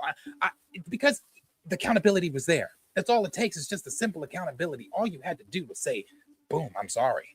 But you can't do that because you got people flipping it now talking about, what would be awesome? If at least one of these two came out, Michael or Delroy, and said, we've looked into Tourette's and John Davidson in his life story, and all is forgiven. He clearly meant no harm, but they won't do that. And that says more about their characters than John. This is I'm like, so y'all want the niggas to, we always have to extend grace. We always have to say sorry. So I didn't get an apology in the moment there. Where we at their war show, but I have to fall on a grenade for him to protect his. Right. It's very obvious the strategy is for John Davidson to Got the back nerve. away from it. His first apology that he did on Monday was, this is what Tourette's really is, and this is, I'm just going to prove to you how I didn't do it on purpose. And that was the focus of it. Just, it was unintentional, guys. I can even prove it. There's lots of data. It was unintentional. That was the strategy. And now we're just not, the people will forget about it next week. They don't think of it the way that I think of it, or whoever wrote this article, because it continues. It says Warner Brothers is understood to have been in contact with BAFTA repeatedly during the evening, making the organization aware of other instances involving Davidson, including unintentional comments made to Sinners production designer Hannah Beachler. They knew about the Hannah Beachler thing that we covered on Monday. A source told Deadline that who is this source? That Warner Brothers representations continued after the awards, with executives confronting BAFTA CEO Jane Millichip and the chair Sarah Putt at the post-show dinner. Was it Kugler? Who the hell's Warner? Who was the Warner representative who went up to the CEO Jane Millichip and Sarah Putt? Was it Kugler? Was it Mr. Hey, I'm gonna need all your guys' badge numbers? Is that like whoever this hero is who did that? And then whoever's speaking to Deadline right now, who are these unknown sources and people doing the work? Thank you, because now I can look at the CEO, I can look at Sarah and your girl Jane Millichip, and I can say, if you are still involved in BAFTA, nobody black should be associated with that BAFTA awards in 2027. Period. 2028, 2029, 2039, Yeah, 2060. BAFTA. Never go back. Never Can go you back. Explain this, Tina. Who's Todd, and what is the scheme? Like, Yeah. break this down for me, because I'm definitely not following. Who's Todd? Back to what he said and his intent, and knowing he's racist, knowing he's not racist, and all that stuff. It's his post Tourette's outburst that makes me go, what the fuck? But like him saying the word, do you know how the Google alerts? Did you guys see that story? No? You know what I'm talking about? Nope. Google posted an apology for. Oh, yeah. The Google alert that said see more on. Oh, yeah, and it said more about It used the hard. in the bottom. It used the hard R. Okay. Yeah. A Google AI only takes what is out there in the ether, emails and stuff. If you look, for example, in the files that weren't redacted, they were like, don't bring any. They didn't say don't bring black girls to the island. They said don't bring on the island, as if it's don't bring Italian, don't bring Arabs, don't bring, like, it's just a word in there. So the AI has heard it used so much on the internet that it said, see more about hard R. Like, that's actually a synonym for black people. That's a problem. That's the world that the guy with Tourette's, John Davidson, lives in. So I can see why he would say something like that, because it's so common around him. We just pretend it's not, but it is very common, especially dudes in their 50s. That's the word that they use to associate. And like you just said, they pretended. They try to pretend it's not. We know fully. Don't tell me that these white folks ain't using. Bro, stop. They talking about. I saw a post that said, "Oh, the N-word would be almost taboo if black people didn't use it." Shut the fuck up. Come on, man.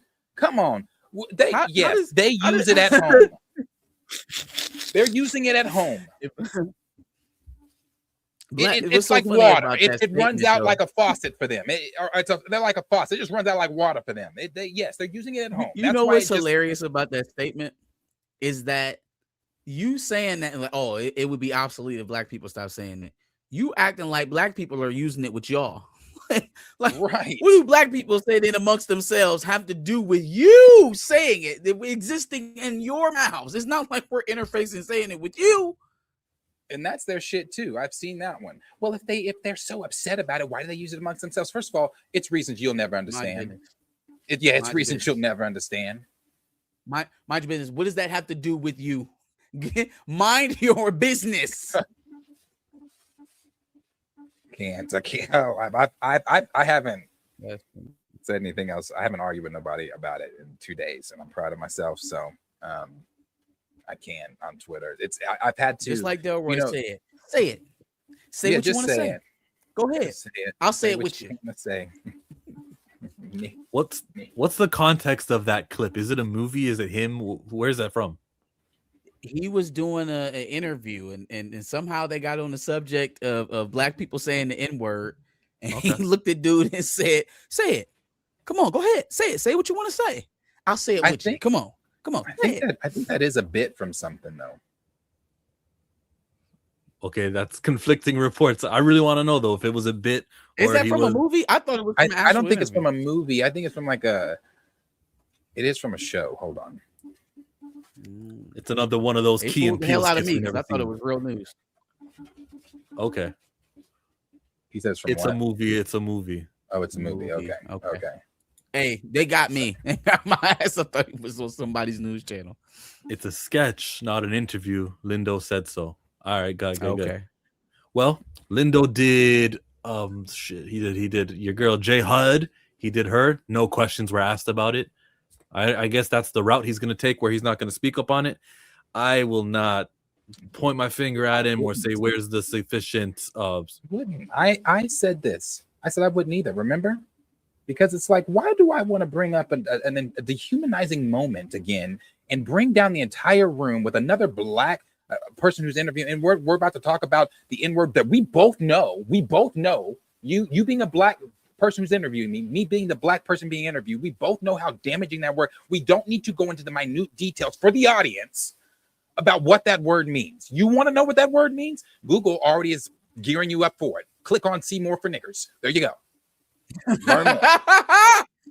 Shit, we're not going to educate you on the word. Not going to do it. Niggers. Not going to do it. Oh man. So I don't blame Delroy. I don't blame Michael. I don't want to discuss it unless it's an apology being given to me directly. We have nothing to talk about. Yes, so you don't need them to make a statement against it, any condemnation, He said it was repulsed. He was repulsed. Okay. I also don't know if the Jennifer Hudson was filmed like before Sunday. I don't know. I would assume not, but whatever. Look, there's no right way to be a victim. You can handle it how you want to handle it. You can get on phone calls if you want to deal with BAFTA later on. I feel that Delroy is not going to get a resolution no matter what he does. I paused because it's just like, remember that time we were talking about Forever and how your girl had the tape and it's like, do we tell the parents or not? And I'm like, it's not to open that up. I don't want to get into 10 minutes on it again, but she is in control of her pain, of her. And this was what I was taking, and I know you disagree. Don't add to it. You don't have to speak for it. You're not going to resolve it. You're only going to magnify it more and bring more attention to it. Let's let it get out of our system. Let's think of Delroy Lindo not as victim on BAFTA stage, but Delroy Lindo as significant actor. I hope he does more press, not bringing it up just to like, oh, that was a blip on the radar. We don't need to let the thing grow. I'm the person who was affected by it. So let me control how you guys think of me and see me.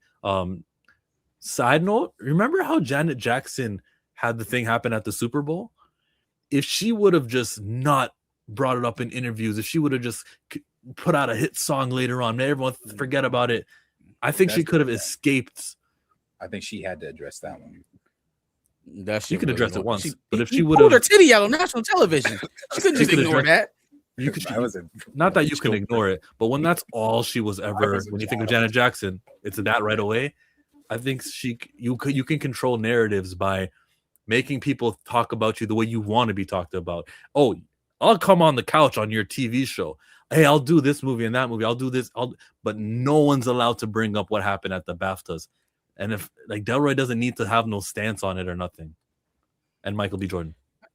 I think that's it. That's kind of touchy territory to be in, because just as much as you think you could lead people away from a situation by not talking about it, you can absolutely incense people to dig deeper about an issue from running from it or not talking about it. There are plenty of issues that are going on right now that people are running from that aren't going away because they're not talking about it, right?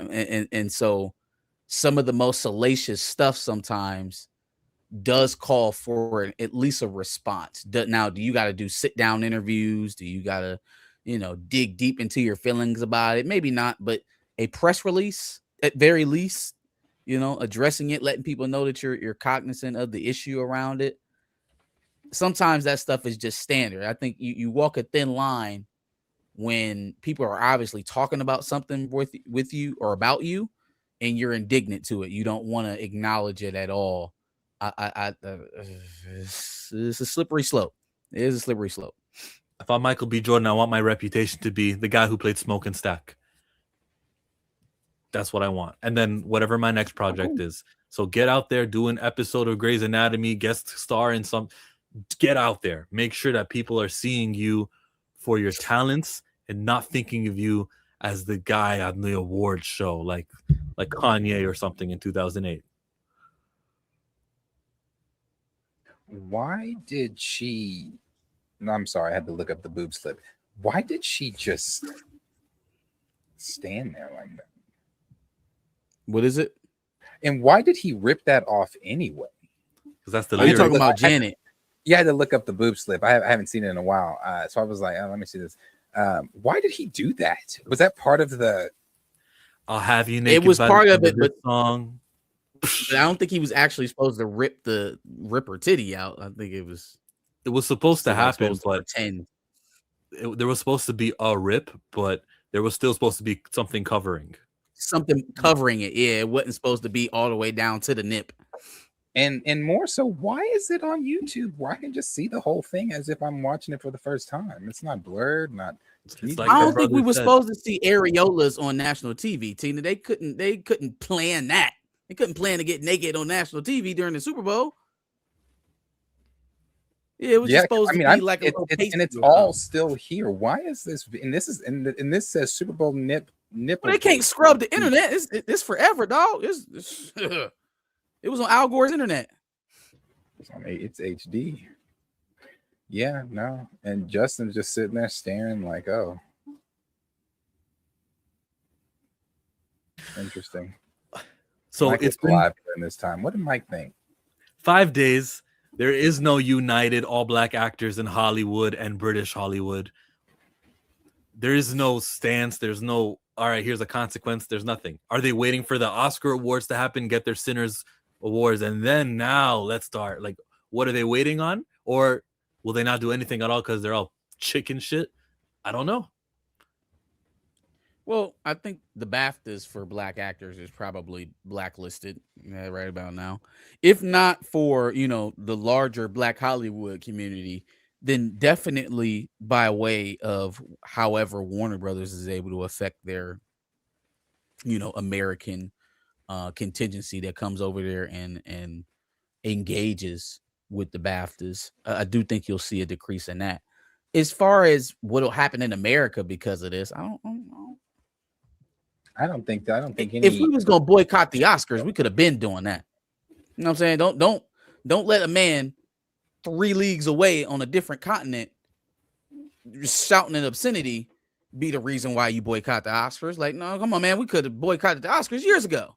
So no, I don't think this is going to necessarily transfer into our award season over here. I don't think so either. But yeah, probably the BAFTAs is definitely done for high level Black American actors or even just Warner Brother actors. Because I mean, if we're to believe everything that's reported in this story, they went to them and tried to have this remedied, and even still, it made it onto international airwaves. So.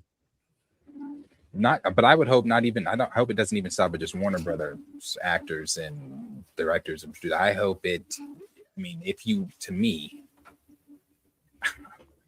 they told you what they think about you being at their event. They told you. We censored everything else out, but you N-words. We'll make sure y'all hear that shit. Remember who and what we think of y'all and what y'all are. Loud and clear. Yeah, no. It was a sticker. It was a nipple piercing. Wasn't. I thought it was a little thing around the Yola. Little Yola appendage. No, I'm looking at it. She had I was watching it. She had a like a star sticker or something. Yeah, it was like a star. That's what I remember. The star. Oh man, what was I? How old? What year was that?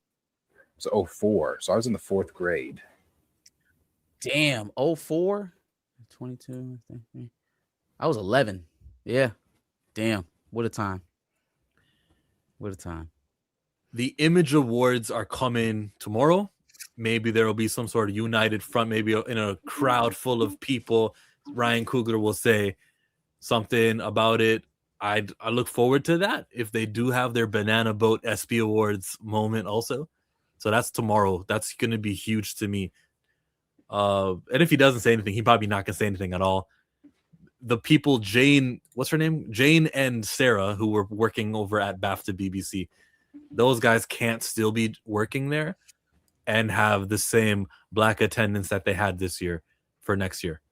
Something needs to be done there. And if not, I'm gonna look at everyone. I don't care what you're nominated for. I'm looking at everyone as, why are you in this award show anymore? There's nothing to value here. You don't want to win this award. Coogler, I hope he never chases another Oscar again, which is what he's been doing over the last month, 2 months, trying to chase this Oscar. I hope he never chases again. I hope he gets it and then put that away. You can call yourself an Oscar Award winner. Never seek the validation again. You're good. Is the Oscar chase by all of the Sinners crew making anybody else uncomfortable? It's getting a borderline cringy for anybody else. I understand why they're doing it, and I hope they never do it again. I heard the guy who played Cornbread was at another award show, handing out an award, and then in the middle of the presentation to whoever won, he goes, "Sinners was not nominated. Sorry, I'm practicing for blah blah blah blah blah." And come on, man, like this is not the time to promote you. I get it. I understand. Like, y'all facing an uphill battle. They kind of stacked the deck against you, I think, with giving you the most nominations, because that just means that you're probably going to get one of the ones that you don't want or doesn't matter as much. Not, best screenplay or director or lead or whatever. But it's you're laying it on very thick. And now when you moving into other people's recognition to promote your own stuff, it feels away. I don't like them tap dancing for recognition. Who gives a fuck if you got an Oscar? We told you we like it. We spent our money with you. We went out and seen it 2-3 times. We made it a cultural phenomenon. Who gives a shit about an Oscar? And why do you need that recognition so much? Well, the reason why you care about the Oscars is so that you can get more opportunities, because you're Oscar award-winning Ryan Coogler. It does help you in your career for the rest of your career. So if you do it now when you're 39 years old, you'll have that for the next 40 years of movie making. Okay. That's why. It's useful. Just don't do it again. Don't try running for it again. I would like to see somebody establish that they're a Titan without it. That they are a Titan without it. That they are able to create a legacy worth being revered without having to play that game. Because again, man, it's a meritless measure. It really truly is. Like, they're not giving it out to at least on every category. They are not painstakingly going through every candidate to decide who wins it based off of the merit. So why play the game anyway? Why involve yourself into the politics when you know it's not a fair shake? When you know it's a slanted game that you're playing? Why continue to reaffirm it as something legitimate by competing for it? If we know it doesn't serve us, why do we fight so hard to get it? Because at the end of the day, we are still just gonna be to them. You can achieve the highest achievement, shatter the ceilings, break all the barriers. What's that black and white cartoon Tina shared on Twitter the other day? Niggas nigga, niggas this, nigga that. You're still just a nigga. Doesn't matter. If we talking, if it determines how much money you make, then maybe that's a good enough argument for me, I suppose. I don't like reaffirming establishments that we talk about that all the time. Like we go through this all the time. The Grammys, the Oscars.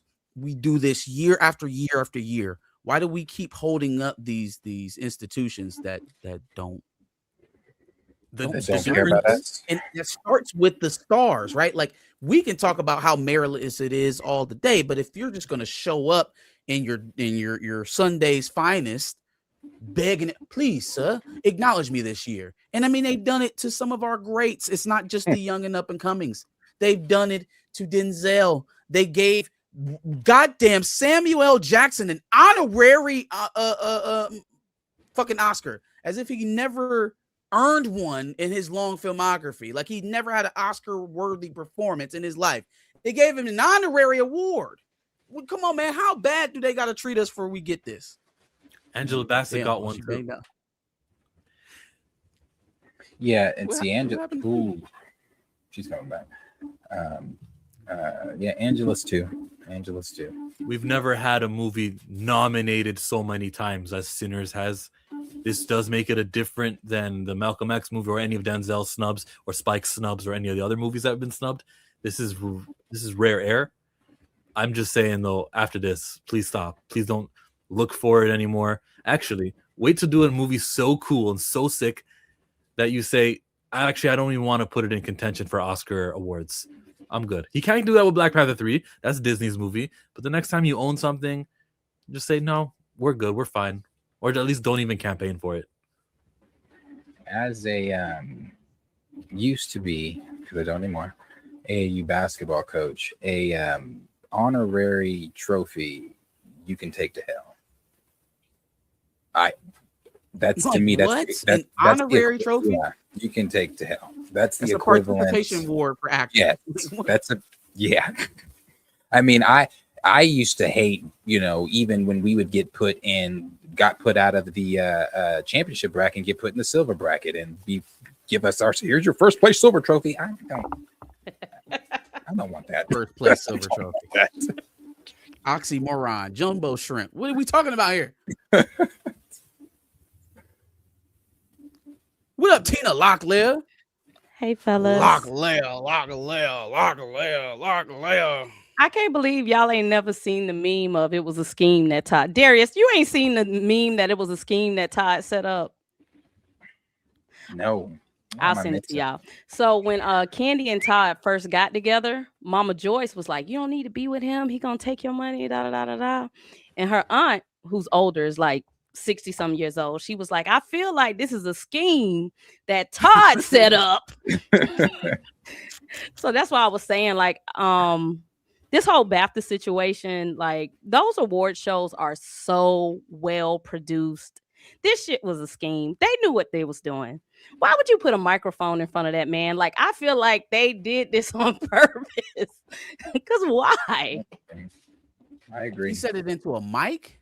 I read an article and they said that this is when everybody started backpedaling. Even he was backpedaling. He was like, you know what? I'm sorry. I don't even know why. My team was concerned when they put a microphone in front of me because they knew that I would do these outbursts. And I said, man, what? 40 feet in front, not 40 feet. I'm sorry. They had him sitting back 40 feet, but they had a microphone in front of him. And that's why I said these shows are so produced. They know where they're putting microphones. They know where they're putting cameras. So y'all did this on purpose. Y'all knew this man was going to say some crazy stuff. Yeah. And put a microphone in front of the guest who has Tourette's. Okay. Tourette's.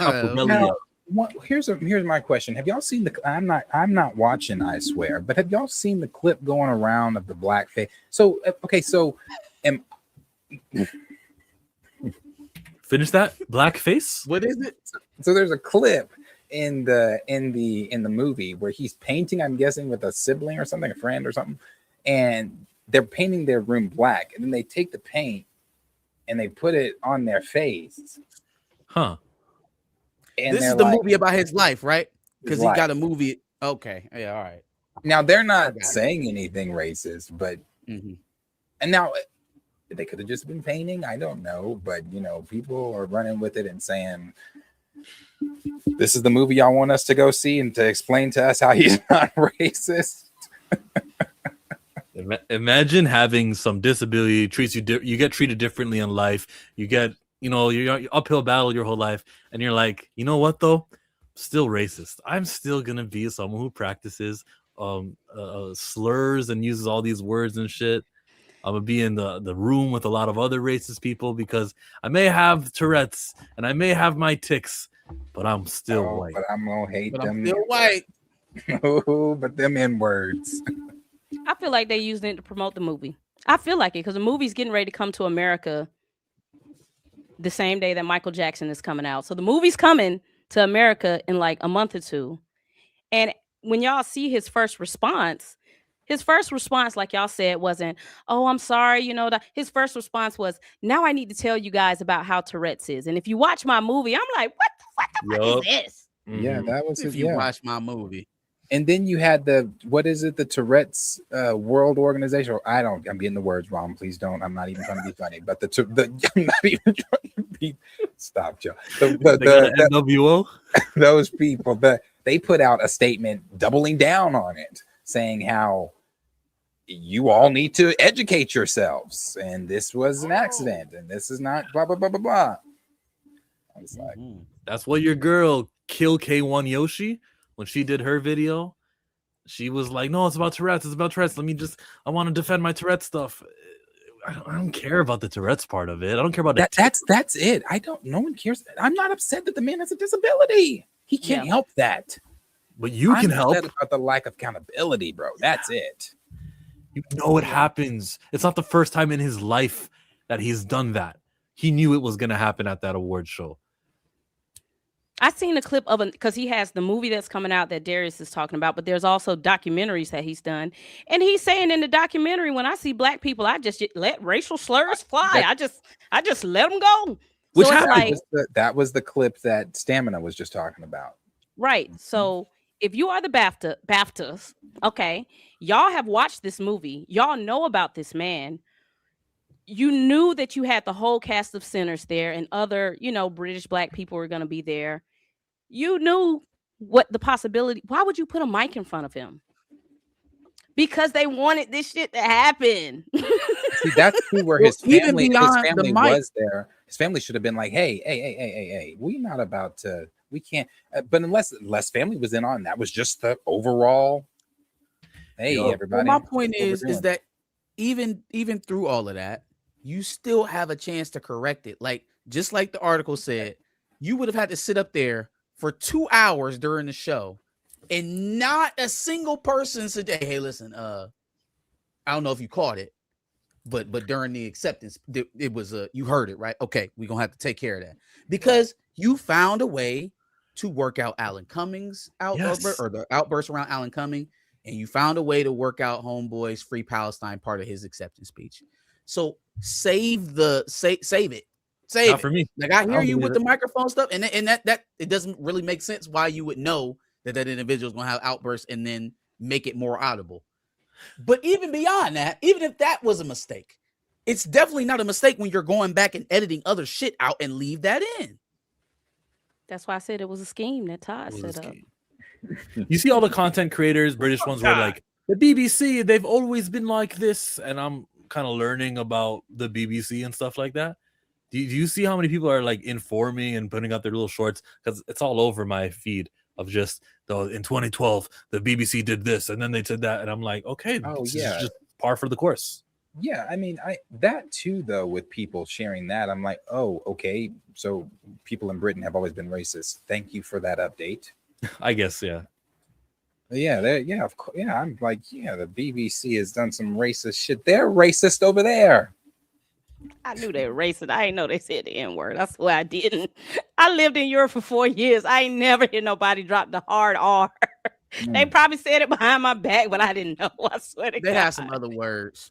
I done heard them say some crazy shit, but I ain't never heard them say the hard R. But in the movie, he said his mama told him never apologize. Because ain't nothing wrong with you. So you don't have to keep apologizing. So that's why he didn't apologize. But that ain't Tourette's. That's whiteness right there. That is some white people shit. That ain't got shit to do with Tourette's. That's some white people shit. No, honey, you're fine just the way you are. The world morphs around you. Okay? You just let those obscenities fly. And if somebody doesn't like it, they can walk away. And my thing got is, white mama written all over it. We all done been to school. We all know kids who are, special education, they autistic or whatever. If they fuck around and hit you, the teacher, hey, apologize. Like, even like, that's why I'm like, what? Right. Maybe it's an What American world thing. are we living in? That man Maybe can just maybe walk it's an out American thing. and it's cool. Like, And he just went to the after party because he was fine to do so. Yeah. oh no, you don't understand. I have Tourette's. It's okay. Like, And that's what don't everybody- have the Centers crew sitting next to the people from his movie. Like all this shit was a scheme that Todd set up. Why is everybody? What the fuck is going on? Yeah, no, it's terrible. I'm sorry, Not so Stamina. far. Stamina corrected me. He said it wasn't his mama. It was his mama's friend that told him he ain't got to apologize. Some white woman told him he don't never have to apologize. I was about to say, somebody's white mama told him he don't got to apologize. Yeah, you never gotta apologize. Well, and that's the thing. People on Twitter are saying the same thing.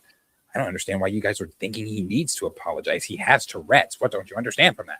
Yeah. They're providing cover for white supremacy. This shit is insane, bro. So like his he must have a second tick. He had the tick that made him say the racist stuff, and then when he thinks about having accountability, he has another tick that make him just forget. Leave. Like he got a tick that make him walk out. Yeah. That's what it is. That's what it is. He has one for the outburst, and then the adverse tick is not claiming responsibility for anything he do. Right. That's Those are the called other tick. tacks. The Yeah, tick tack. There you go. Tick and tack. There you go. Yeah, man. I'm over it. Not over that. I'm over the shit online. Maybe with the people. editor had Tourette's too. That's toe.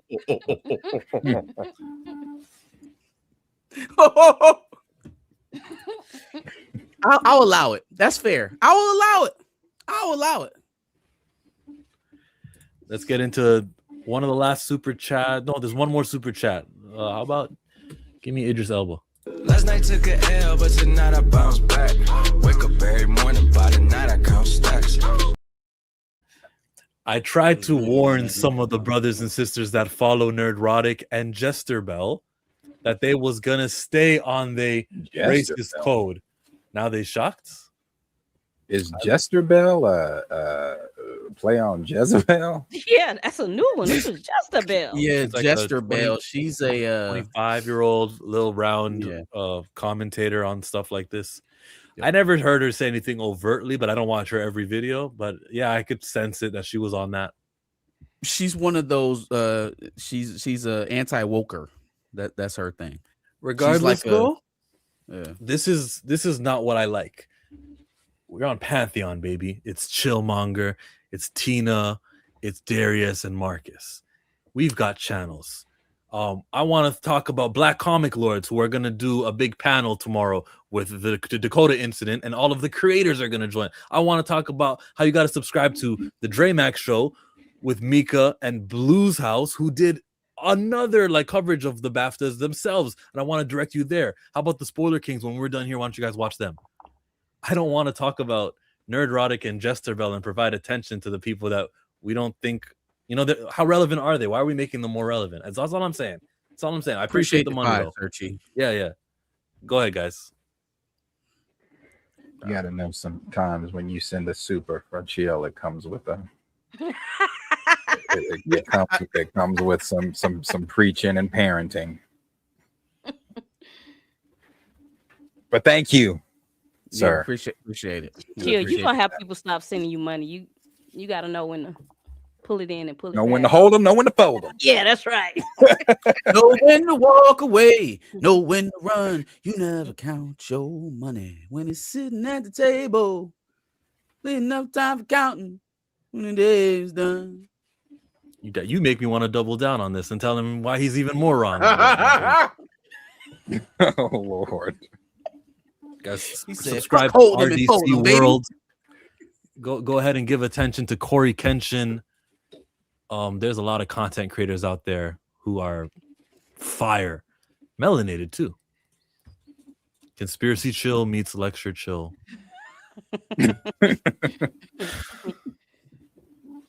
Stay woke, absolutely. Chill, you wouldn't Somebody be use you it the if correct you way? if you Shout out didn't to if you, you didn't whoever that have was. If you didn't have your chill ticks, you wouldn't be you.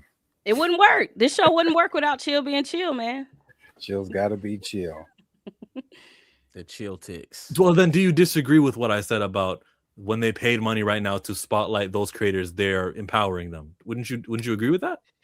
No, not necessarily. I mean, they let somebody on this panel know about Jester Bell that didn't know who they were before. So, yeah, when it doesn't mean I'm going to go look her up. I at least know who the fuck Jester Bell is now. Sure. Yeah, and I don't disagree with you.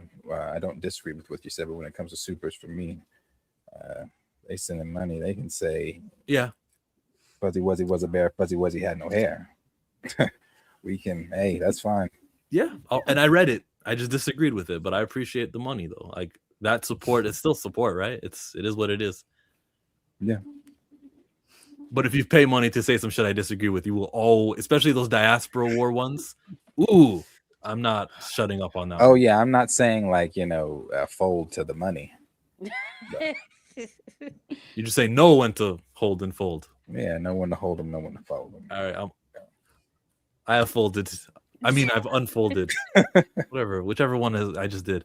Appreciate you for being here, everybody. Marcus, I just saw that yawn. Are you done? What? No, yeah, about. About. What time is it where you are, Marcus? You're where? Going on 1 a.m. Yeah. I was going on 12. Too. You said 2. No, I said I'm on the East Coast too. Oh, East Coast. Okay, so I'm the only one going 12. About to be midnight. Mm-hmm. Marcus, you got anything to share? What you're doing coming up? Well, since he mentioned me again, if nobody's caught up on it, go watch my video on Blurred Without Fear. And we'll be live again. We'll be live on Sunday at 4:30. Catch Dubs and Nails, catch Back of the Bus. Have a good time. My dumbass was about to start some more drama because I thought he was live, and I thought that thumbnail you used for your video was his live thumbnail. I was about to tell you. I was about to message you about that. Like, nigga, you better go look at this. it ain't nothing Ernie could say to me, man. It ain't nothing he could say. I don't know who these people are. I learned them from you guys. I done been invited into this whole new world. I don't even know who these people are. you ain't missing nothing. You ain't doing great. No, I've learned over the past week or two because I watched Dre Mac's video. But yeah. Yeah, no, Dre Max was funny. Yeah, say my name, Ernie. Say my name. Anyways, we got Pokemon turning 30. I'm looking forward to the big events tomorrow. It'll be like 12 hours from right now. They're about to go and announce the new game. 8 hours from now. I know they lost their mind with that $900 Lego set. I want to get it though, but I want to get it and never open it because if it's $900 now, imagine how much that mug gonna be because it's Pokemon. Imagine how much it's gonna be in like 5 years. That's disgusting. $900. That's why I hate taking my son in that damn Lego store. It don't even make no sense. This is not a children's store. It's not. It's just not. Why are you marketing me to bring my kids in here? These are some adult ass prices. This should be marketed to me. They are high. Logan Paul. High, bro. Yeah, that's funny. Tina, you got anything going on? I go live tomorrow. That's it. 6 o'clock-ish. I'm gonna aim for it. I'm gonna have to move mine to Fridays. I ain't gonna be able to do Saturdays no more. I'll be talking about some of the same stuff y'all talked about. I'm gonna go back and watch our replay. The Untamed Viola Davis comic book story. Yes, I'll talk about that. Mm-hmm. Yep. That's all I got. Sure. Chill. What are we doing tomorrow? Anything? Yeah, I think I'm occupied in the morning. News depending. Yeah. News depending anything. Now I know for sure we'll probably be Monday, but I'll talk about Pokemon tomorrow for sure because I'll be hyped. And I don't know how interested you'll be, but they're supposed to be announcing mobile stuff. There are a lot of things basically, so I'll talk about something there. And then I need to get into because Q is into this shit too. these cards posted. Now I know Pokemon because Damn, you gonna start collecting Pokemon cards before you watch wrestling? That's nuts. I'm not. That is insane. But hold Man, on. Williams on TV, but you gonna buy a pack of Pokemon cards? I liked Pokemon growing up. I liked Pokemon growing up. I just don't like all this new stuff they do with Pokemon. Like, who are all these new Pokemon? Like, you got Pokemon living in space and stuff. I'm like, hey, bro, what happened? so yeah. But I'm not. Oh no, I'm not collecting them. But I want some of these ones that's like $500,000. I bet everybody else do too. Why $500,000? They are gonna start putting, because people are acting crazy with these. They're robbing GameStops, filling up baskets the minute they put them on the shelves at Walmart. So nobody. I saw a TikTok video of these grown men about to box over this dude because he put all of them in his basket right when they put them on the shelf, and everybody was like, "That's not fair." And he was like, and the Walmart was like, "They're in his basket, so he's basically purchasing them." I know, like you need to. And people are trying to steal them out of them. Like, bro, that's crazy. They robbed a GameStop for them. Okay, they're gonna start putting like little trackers in these cards and making these nerds suffer. Yeah, it's crazy, but they're worth a lot of money. So, I bet. If are they not making Pokemon cards anymore? $500,000 one, I'd be very appreciative. No, they still make these. The first edition of a Pokemon card from 1999 is very valuable, so those are worth lots of money. Okay. For Charizard Blastoise. Search my basement at home, see if I still got my books. Man, I wish. See, Henry, this is the last story I will tell. Me, Henry, growing up, Henry was the Pokemon person, but we both loved Lego. So Henry had like 4 or 5 flip books of just, and these are like the early ones, like he was talking about. We traded them all for Legos, and we talk about that to this day, and we regret. Damn. Good God. I know. Yeah, we were kids and stupid. Didn't know Pokemon was gonna rule a nerdom as we were in our Just 30s. like you didn't know wrestling was gonna rule the nerdom. Let me get your opinion on some of this. You know who's that on the right side? Oh God, I saw this. I'm so lost. On the right side. Come here, Grayson Waller. Back your ass up, baby. Back up. Watch this. Watch this distraction. He just offset the entire complexion of this match. Oh my God, he offset the entire complexion of the match. Javon Evans wins from interference of Offset. What do you think about that? Tina first. Let's go, Tina. How you feel about that? I like that Offset is out doing positive things and trying to get it together. I like that for Offset. They were in Atlanta. That's why he was there. Oh, Darius? makes sense. Hey, I just like seeing us have fun. That's right. Black boy joy. Yeah. Sure. That was cool. And his acrobatic backflip was dope. Hey, his tax debt has been cleared up. Is he divorced yet? No. Oh. But I thought it was never mind. This not the place for that. I just wondered. I thought he was missing Cardi. Wasn't he on somebody's well, podcast? I thought he was holding everything up because he wanted, his tax debt paid. That's what I was hearing. I heard he was broke and that he needed others to pay his debts, and that's why I wasn't going through. So I was just curious. I just wanted to know if he was divorced. She definitely has it. She just made what, 12 million off her first 2? How much she just made? She's not giving him a dime.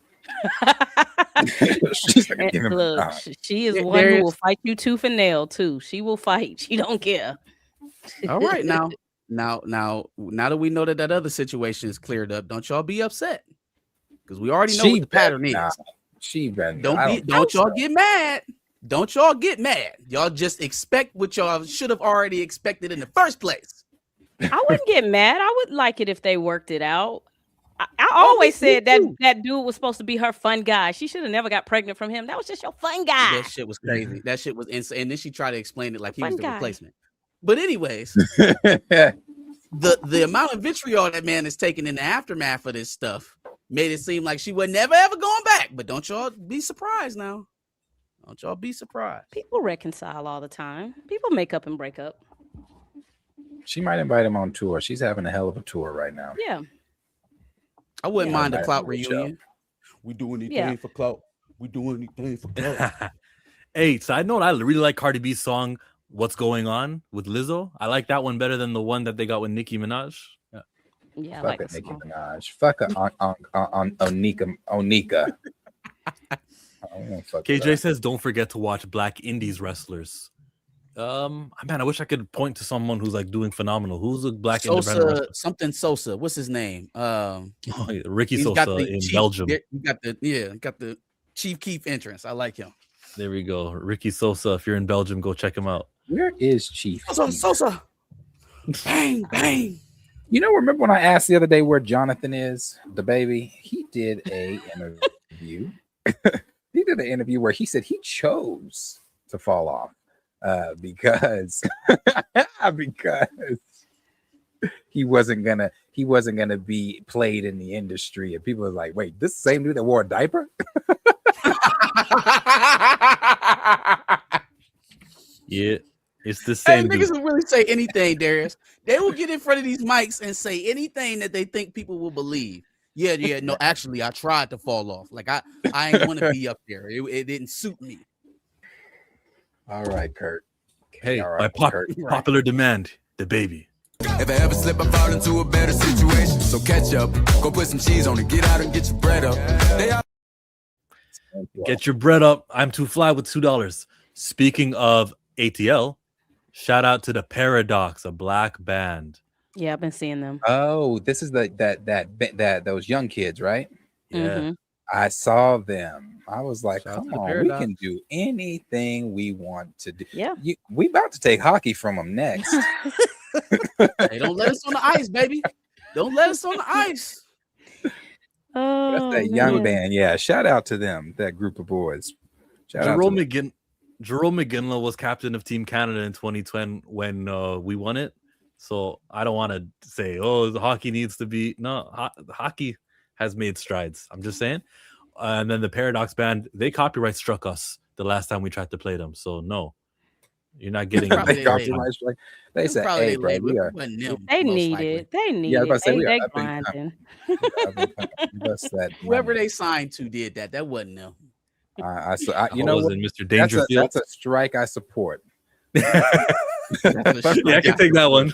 Let me give them some money. Take that one on the chin. Let me go find a song for them. Put them in a super chat, immortalize them on Pantheon. But they were like number one on the top 100 charts for rock or punk rock, whatever their category was. That was good. Yeah. Yeah, that's cool. TikTok, man. TikTok is blowing them up, man. That is cool. Happy for them. They sound good. They sound just like that. Because I was wondering, you know, I asked this question one time and she'll shut me down. I just want to know what happened to those white people like that. What happened to that music? What happened to Green Day? And my last what happened to that? This is my last resort. Bring that back. Segregation. When you see my face, hope it gives you hell. Bring that It back. gives you hell. Yeah, I like that. Hey, The world I needs miss more that. Haley Williams. We need more of them type of white girls. Paramore, man. Haley Williams could sing my ass off though. Ain't She it was one of them white girls that could sing. Ain't it fine? When I shot you down, I think I said the garage bands are lesser because we have less garages and the middle class is being decreased. That's what I said, right? Yeah, something like that. Uh. Yeah, because I was wanting to have I was like, man, what happened to them? Like Green Day. But you know what? I fucked with Green Day then when it was Wake Me Up When September, and I fuck with them now because they're against MAGA. So I'm like, you know what? Let's go They've Green been Day. woke. They said, "Wake me up." I Go said that Green too. We Day. need boy bands and everything. We ain't got boy bands. We like where the boy bands? Where the young boys singing love songs? We just lost Because it ain't no society. more groups no more. All of the groups split up to be solo artists, and they all Yeah. make adult content. And it ain't no more. There's no more just- youth music.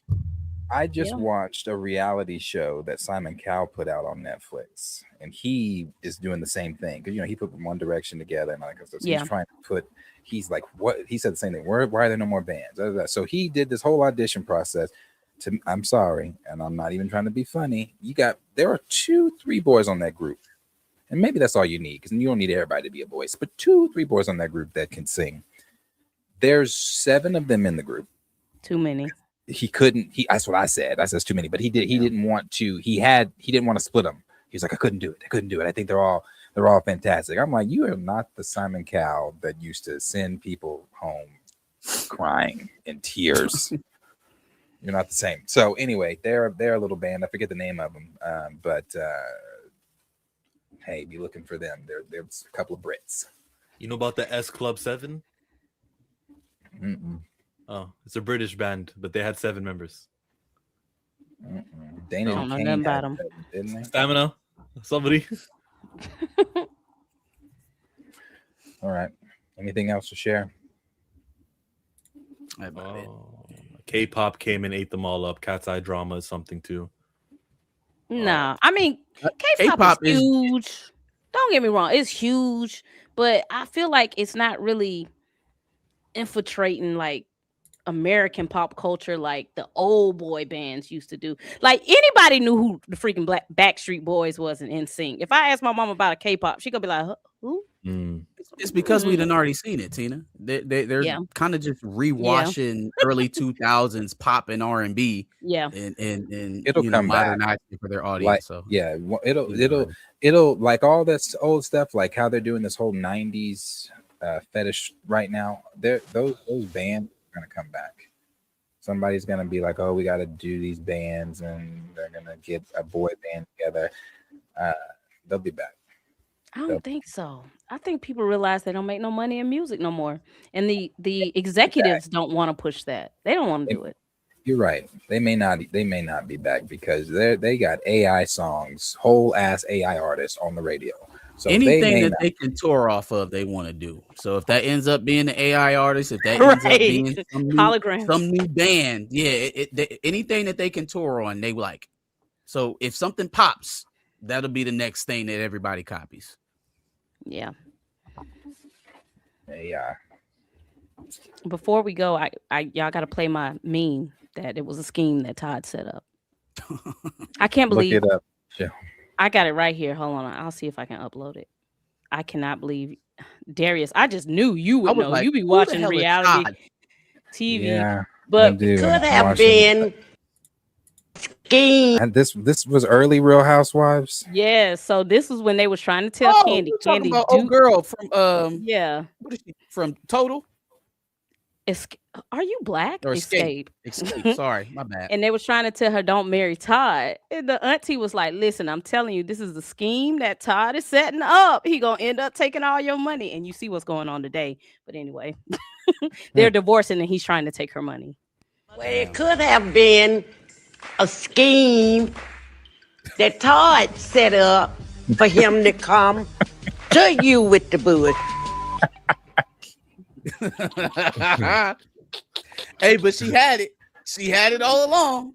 I told your ass it was a scheme that Todd set up to go with that bullshit. Told your ass.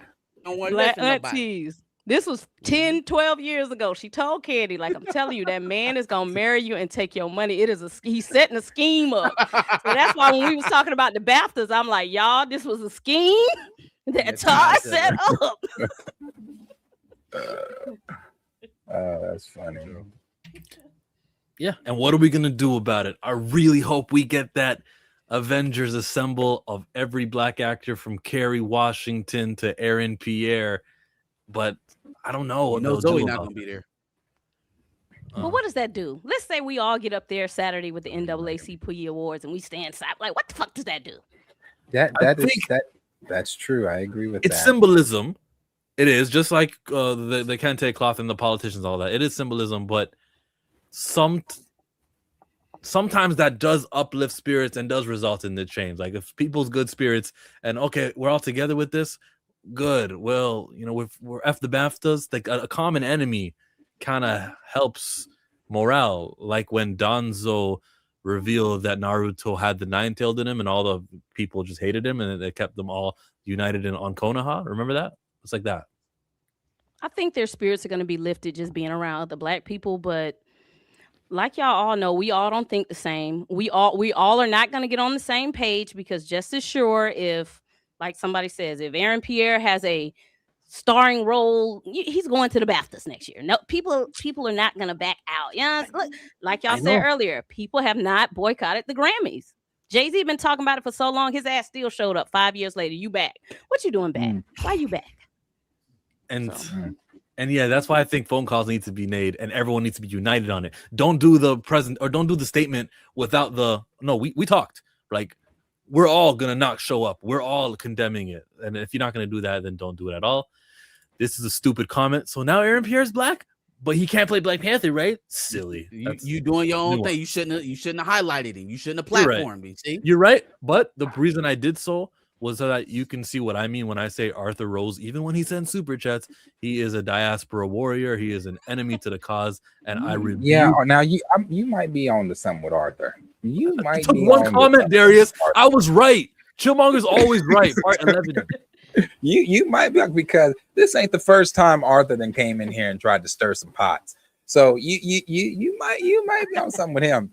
Because that is a silly one. So now Aaron Pierre ain't black, huh? I didn't know the brother who said wasn't black. That's Nate Moore.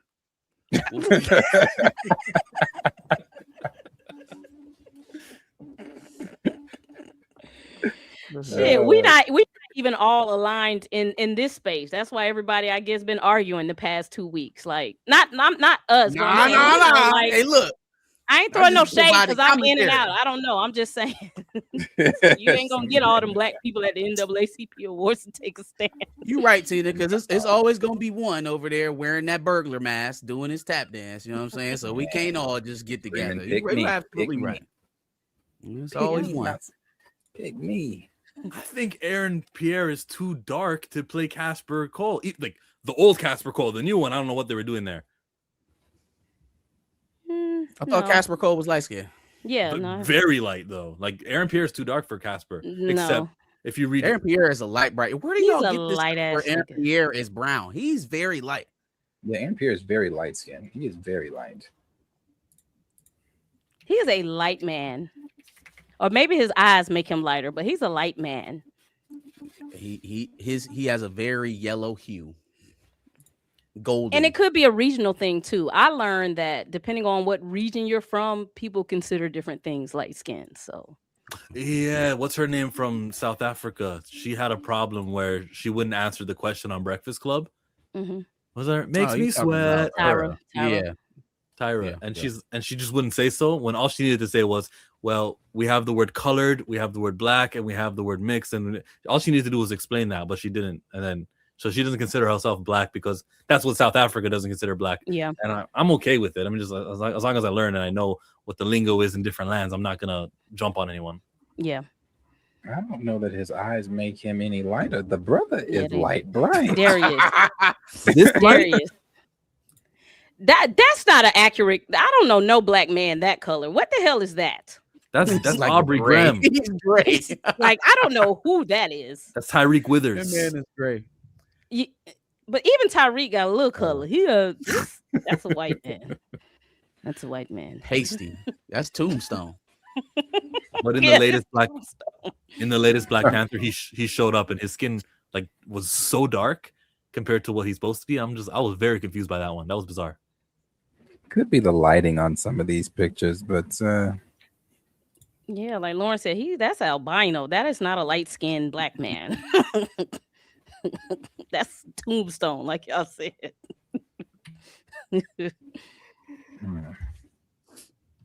Yeah. It's still nothing from Lantis, right? Oh, no. Okay.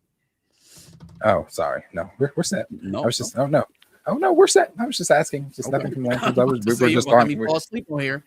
We were on the Aaron Pierre. I was just lanterns. But hey, no, Okay. nothing. I have nothing. Nothing to share. Let's with call it. Hey, let's Tina, introduce the guy who ends our show. Why am I going blank? Y'all, I'm too old. Damn it. What's back of the bus's name? What's his name? Josh. Damn. Josh. Yeah. Hey, I've been watching y'all every single time on Thursday and Friday because I swear to God, y'all switch up every now and then. But rock out. I'm fucking with it. I'm out. Thank you, Josh. Appreciate it. All right, dog.